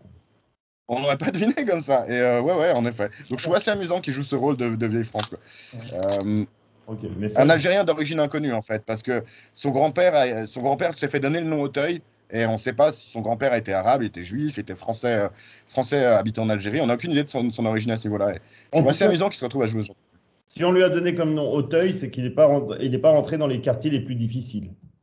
Non, mais c'était un nom de stock. On donnait Auteuil, il y a plein de gens à qui on donnait comme nom Auteuil en Algérie à l'époque, apparemment. Non, mais c'est ça, Auteuil Neuilly Passy, c'est pas du gâteau. Quel est notre ghetto. Voilà. Oui, je voulais quand même venir à un truc, il y a quand même une grosse partie du film, c'est la romance entre Neyla et Mounir, avec notamment cette scène où elle utilise son stratagème gros comme une maison pour lui faire dire qu'il l'aime, quoi. Et généralement même, le fait que, tu vois, c'était à la limite, il lui tirait pas les cheveux, tu vois. C'était une romance qui était écrite comme s'ils avaient 12 ans, en fait, au tout début. Je trouvais très bizarre, ça manquait de maturité pour des gens qui doivent avoir 18-20 ans, tu vois. Et d'ailleurs, l'actrice Camilla Jordana avait 25 ans, ce qui se voit peut-être un petit peu aussi. Hein. Elle fait pas franchement 18-19 ans, quoi. Mais je sais Et pas je si suis t'as pensé de ce côté-là. Moi, ça m'a fait penser aussi, c'est pareil avec le syllogisme qui a eu lieu, où il dit, bah alors, tu aimes la nature, tu aimes respirer, tu aimes la nature, donc tu aimes l'Afrique, donc tu aimes les éléphants. Donc, qu'est-ce qui est beau? C'est une femme, donc une femme, c'est beau, donc t'es Donc vous êtes queen. forcément lesbienne. C'est le principe même que tu apprends en première année de droit, c'est le syllogisme juridique. On va te faire, ça veut dire on va te faire passer quelque chose d'absurde. J'ai trouvé tellement malaisant. L'exemple était mauvais, je trouve. Il l'a mal amené, je trouve. Mal introduit. Moi, c'est vraiment ça. On est superficiel, on fait quelque chose là-dessus et on le fait pas bien. Et c'est vrai que constamment dans ce film, j'ai l'impression qu'il y avait de bonnes intentions parce qu'il est plein de bonnes intentions. C'est pour ça qu'il est si guimauve. Mais chaque fois, c'est un peu mal fait. J'ai l'impression que ce Yvan Attal, c'est quand même un gros prétentieux, imbu de lui-même, qui est très paresseux. Et moi, je l'ai senti paresseux dans la plupart du temps où il essayait de faire quelque chose de profond. Et ça, ce qu'on a évoqué dès le début, je crois, c'est qu'il n'y a jamais de profondeur dans ce film. Non, je suis d'accord, c'est un film assez simple, tu vois, sans repartir sur les mêmes débats que la semaine dernière sur l'ours, il y a quand même un côté où je pense qu'il passe bien dimanche soir sur TF1. Ça se regarde. J'adore, parce que je voulais pas revenir, parce que j'ai écouté l'émission, je me suis dit que je l'avais dit trop souvent la dernière émission, mais c'est à peu près ce que je pense. Je pense que c'est un film grand public, et puis je veux pas passer à chaque fois pour un snob, un but de ma personne, C'est compliqué, hein, mais... Oui, bon, on fait ce qu'on peut. C'est vrai que tu n'as pas encore dit le mot beauf. Justement. Non, mais je travaille. Chaque fois, je regarde les émissions. Non, vraiment, je m'adapte à mon public. Oh, qu'est-ce que c'est pédant. Mais donc, non, enfin, le public qu'on a ou pas. Mais donc, non, pardon, je pars ailleurs, je m'égare. Mais donc, en effet, moi, c'est un peu l'impression que j'ai eue, c'est qu'on essayait quand même un peu de temps en temps de faire, et on le voit dans les premières scènes, quand il parle avec des mots tellement extrêmes. On critique le chauffeur Uber parce qu'il essaie de faire des mots un peu pédants. Moi, j'ai quand même eu l'impression, pour toutes les personnes qui ont fréquenté des profs d'université, personne ne parle comme eux. Personne ne va jouer le petit gommeux en utilisant autant de mots précieux. C'était encore dans la caricature de Assad. Cette caricature, mais c'est justement cette caricature qui fait tel que l'imagine la plupart le français moyen va imaginer comme ça le mec qui a l'ENA, alors que tu écoutes François Hollande parler, il a fait l'ENA, bah il parle pas comme ça. Non, mais alors par contre, t'écoutes. Moi, c'est toujours un truc qui m'a choqué avec Macron, c'est que t'écoutes ses discours, à chaque fois, il fait 3 citations au moins, quoi. T'as l'impression qu'il est en train de faire une petite rédac pour sa femme. Et Guy disait comment la jeunesse d'antan. Quand tu es président, tu es obligé parce que tu t'adresses quand même à plusieurs millions de Français. Et pour eux, ils l'ont élu président. Ça fait depuis De Gaulle que c'est comme ça. Ils l'ont élu président, pas chef de classe. C'est bon. Mais c'est un roi élu, donc il doit parler mieux que la société. C'est pour ça que Chirac était si fier de ce anticonstitutionnellement, parce qu'il mettait le mot le plus long de la langue française, parce que comme ça, tous les Français... Abracadabrantesque, monsieur, c'est abracadabrantesque, si vous dites. Mais c'est ça, mais comme ça, abracadabrantesque, exactement. Pourquoi est-ce que j'ai dit encore... Ouais, tu vois, je me trompe, j'ai un peu bu. Mais c'est exactement ça. C'est parce que comme ça, ils se disent « Oh, le président, il est vraiment culturé. » Et c'est important, c'est un jeu de rôle. Ouais, mais je trouve justement Macron s'y prend mal, parce que Macron, il donne l'impression d'être en première aile, en fait, à des moments. Donc, bref. Il n'en a rien à foutre. Macron, c'est le président des riches, puis les autres, les sans-dents, on s'en branle. On va dans le cliché, là. On ne trouve pas très honnêtement, mais... C'est un peu cliché. Oui, non, c'est pas très bon. On coupera au content. Un peu populiste, même. Hein. C'est vrai. Président des riches. Oui, après, je t'emmerde. Ah, c'est ça. Bon, bah écoutez, on est déjà 1h24, on va faire plus long que le film. Donc, ce qu'on va faire, c'est que Gab, t'as peut-être des choses à dire, on t'a pas trop entendu. Est-ce qu'il y a des trucs qu'on n'a pas dit que t'as remarqué, toi? Non, je crois que on a fait le tour là, plus ou moins. Après, j'ai un peu répété ce qui a été dit, mais ouais, bah, le film utilise des grosses ficelles et puis à tout niveau. Encore une fois, tu parlais avant de l'histoire d'amour entre Mounir et Nella. Encore une fois aussi, c'est très maladroit, tu vois, et très, très mal amené. Donc, ouais, ça résume un peu tout le film, quoi. Globalement, c'est grosse ficelle des fois, ça amenait bizarrement. Des fois, ça parle de choses relativement sérieuses, mais après, c'est exploité de manière aussi bizarre. Donc, ouais, c'est un peu mon ressenti global, quoi. Donc, mais après, ça se regarde quand même. Je crois que c'est quelque chose, tu vois, qu'on a vachement tendance à pardonner dans cette émission, quand on parle, par exemple, de quelque chose comme Le Roi Lion ou L'Effet Papillon, parce que c'est adressé à des enfants ou à des adolescents sur des sujets peut-être parfois un peu touchants, mais pas aussi compliqués que celui-là, on va dire, pas aussi divisif.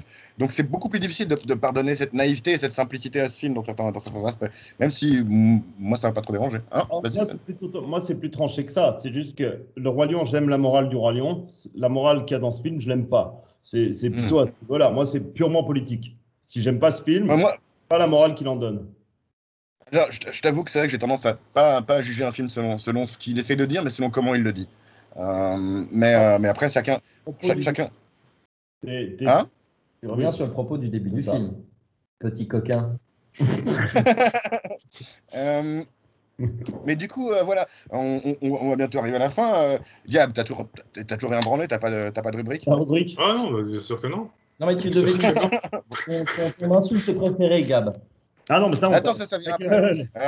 D'abord, la rubrique presse de Frédéric. La rubrique presse. Donc, moi, j'ai sélectionné plusieurs éléments. Donc, sur la rubrique presse de manière globale, parce que sur ce film, j'ai pu avoir une note presse, contrairement au précédent qui était un peu trop ancien. J'ai pu avoir une note presse et puis une note spectateur. Sur la note presse, on a une moyenne de 3,5, ce qui ne m'étonne pas. Évidemment, Télérama, Libération et tout ça, ils adorent, parce que qu'est-ce que c'est joli, quelle belle morale.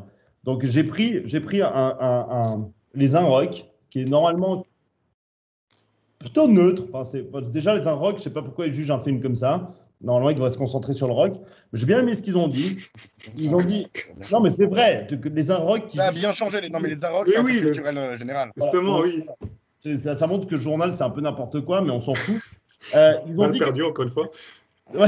Ils ont dit que... Ouais, j'aime bien, je snipe. C'est un peu amusant. Une malhabile comédie de la réconciliation entre un intellectuel facho et une étudiante maghrébine. Bien résumé, c'est comme ça, c'est mon avis du film. Après, pour la critique spectateur, elle est un tout petit peu plus positive. Et ça, c'est rare, parce que normalement, un bon film, il a quand même une critique spectateur. La plupart des gens qui notent mettent une bonne note. Donc là, si on est sur 3,8 sur une note spectateur, c'est qu'a priori, c'est plutôt mauvais. Le brio. Donc, mais quel brio? On n'a pas de trace à l'écran, ni le scénario, ramassis de clichés, ni le dialogue, consternant de médiocrité, un comble, eu égard à l'ambition affichée, ni la mise en scène, absente, ni les acteurs, la demoiselle Jordana tout spécialement, ne brille l'éloquence, n'est qu'un prétexte à servir une soupe indigeste, celle bien connue de la bien-pensance.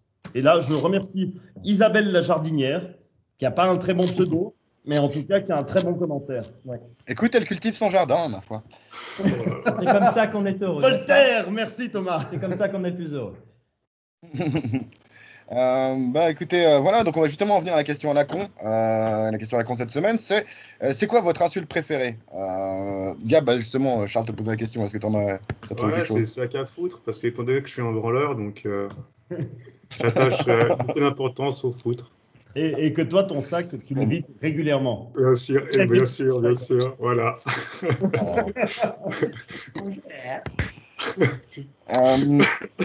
Vas-y, Fred, puisque je ne peux pas t'empêcher de parler tout le temps. Moi, couille molle. Couille molle, c'est ce que j'ai ressenti dans ce film. C'est vraiment beaucoup de couilles molles. Et Keyvan Attal, pour moi, c'est vraiment une énorme couille molle. D'accord. Voilà. Si Yvan regarde, je te laisse commenter pour répondre. Ça met des likes, Yvan. Et toi, Charles, c'est quoi ton insulte préférée? On l'embrasse. Pour moi, c'est résidu de fond de capote. Ouais, c'est joli. Dans la poésie. Je pensais que tu dirais Fred, mais c'est joli. Non, mais ce n'est pas aussi omniprésent. C'est pas tout qui tourne autour de toi, Fred. Voilà. D'accord, Gabriel est toujours dans le juste. Ouais, sauf que c'était Thomas. C'est moi qui ai dit ça. Alors voilà. Mais... à la fin de l'envoi, je touche. Là. Moi, j'ai rien trouvé très créatif. Ce que je me rends compte, c'est que celle que j'utilise le plus souvent, c'est probablement fils de pute. Alors que rien contre les gens qui sont particulièrement. Si vous êtes fils de pute, j'ai rien contre vous. Mais c'est le truc qui me vient facilement parce qu'il sonne, il claque en fait. C'est le claque.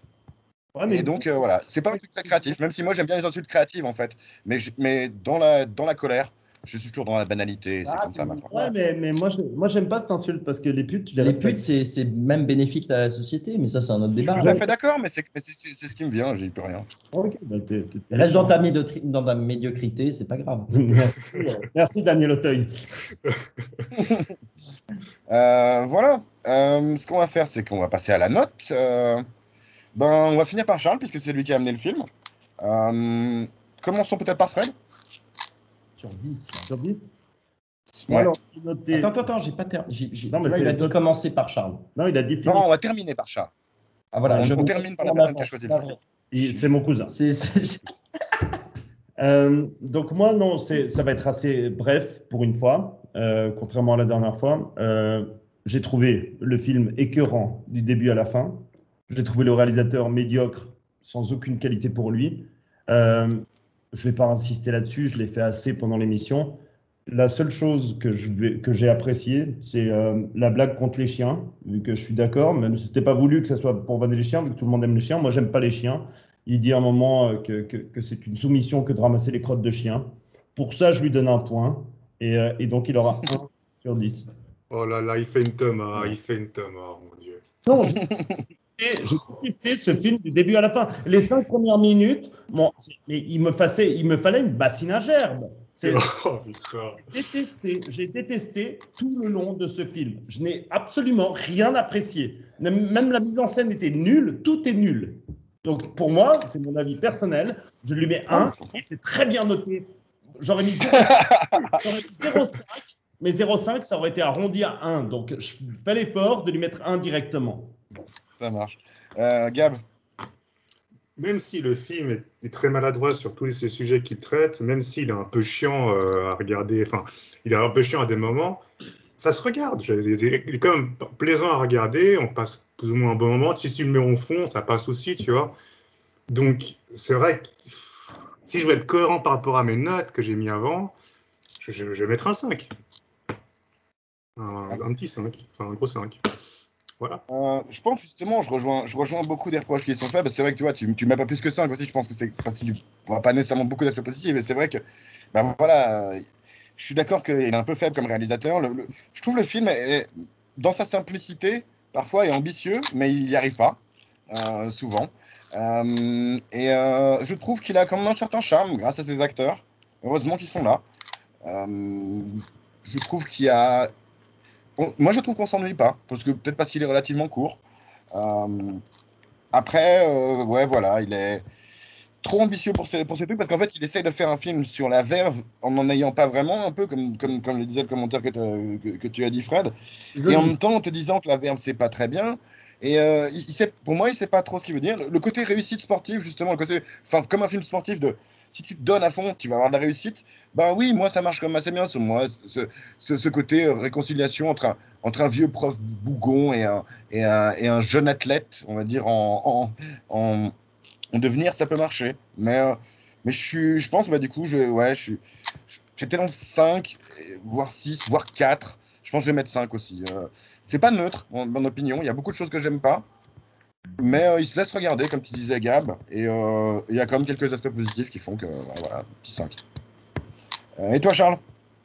Et pour ma part, c'est en bref l'accumulation de poncifs dans un film qui de plus se veut bien pensant, le rend contre-productif et au bout du compte désobligeant pour les valeurs qu'il veut défendre.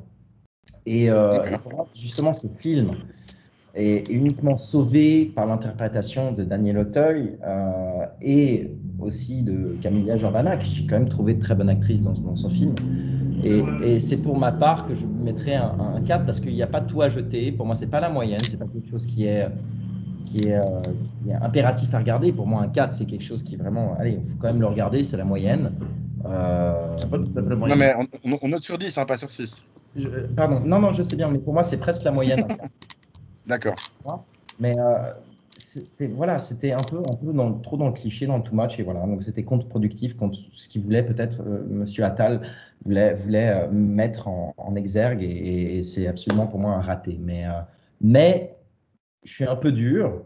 Il faut regarder. C'est pour ça que je l'ai choisi ce film également. C'est pour ça que j'ai essayé d'être plus doux. C'est pour ça qu'il faut le regarder pour qu'on se retrouve et faire un débat. Et donc un 4, ça se rapproche du 5. Et même maintenant que je m'entends parler, je mettrais un 5 pour ce film. Parce qu'il en vaut la peine pour simplement le débat qu'on a pu avoir ce soir. Donc je vous remercie, messieurs, pour ce moment. Très agréable de partager avec vous. C'était Je cool. suis Hein. d'accord qu'au moins il était intéressant à discuter. C'était Ouais, ça c'est vrai. C'est pour ça que je mettrais un 5. C'est pour ça que j'ai mis un demi-point de plus et que j'ai mis un. Mon cousin, Euh, sympathique. on va arriver au bout. Je veux juste quand même faire une chose, puisque Gab, tu t'es plaint qu'on n'avait pas de citation de Godard. Moi, j'ai une citation d'Orson Welles. Tout ce qui m'est arrivé de mauvais dans ma vie était la faute d'agent ou d'avocat. Voilà. Et puis, Une citation de Gainsbourg avant, connard. c'est vrai. Ouais, mais c'était pas la tienne, elle était déjà dans le film. Non, mais je sais bien, mais. Attends, il y a encore un papier sur ta tête, Thomas. Ouais, il me semble, il est où? Ah, Voilà. elle est tombée, ouais. Parfait. Du coup, on va faire le tirage pour la prochaine. Hop. Et ce sera un Soif de justice, un choix de moi. Soif de justice, je ne sais pas si ça vous dit quelque chose. C'est un film hongkongais, à nouveau. C'est un film hongkongais réalisé par Sammo Hung avec Jackie Chan. Un film de 1984 qui va être intéressant. Hein? Je connais que Samolo. Mais Samolo, c'est le nom du personnage. L'acteur s'appelle Sammo Hung. Ah, ok. Mais c'est lui, oui, c'est lui le réalisateur de ce film. Ah, ok. Absolument. Le petit gros qui fait du kung-fu. C'est le flic de Shanghai. C'est le flic Oui. de Shanghai.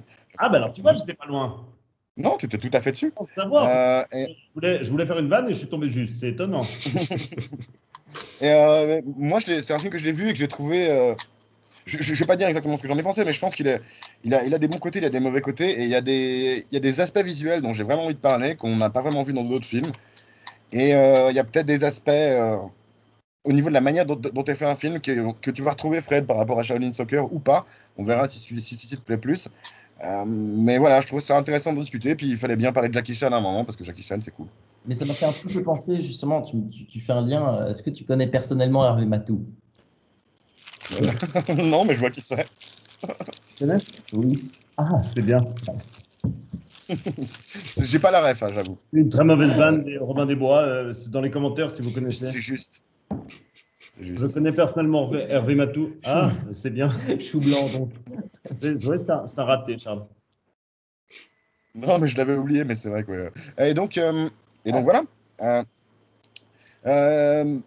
Si vous nous avez suivis jusqu'à maintenant, mettez des likes, partagez, parlez-en à vos amis, mettez des commentaires. Dites-nous avec quoi vous n'êtes pas d'accord, parce que je suis sûr qu'il y a plein de choses avec lesquelles vous n'êtes pas d'accord dans ce qu'on a dit. Faites des dons. J'aimerais, voilà, oui, ça, Pierre n'était pas là, donc faites des dons. Maintenant, en plus, Voilà. Thomas a réellement mis un outil pour faire des dons. J'ai remarqué ça, j'ai pas eu l'occasion de le dire, je le dis en live. Et j'ai énormément apprécié Thomas parce que. Et t'as pas fait de don, Fred, mais n'importe quoi. Bon. Mais c'est un peu de la triche. Si Je donnerai en vrai. Non, je sais, je plaisante. Non, on fera peut-être des dons. Non, on va faire des dons.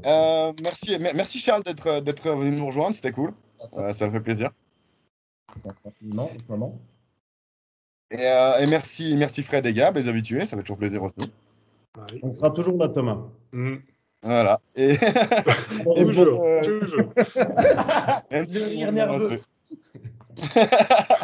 Et voilà, nous étions en situation critique. Maintenant, nous sommes libres. Nous en verrons, mais pas encore. Pas encore.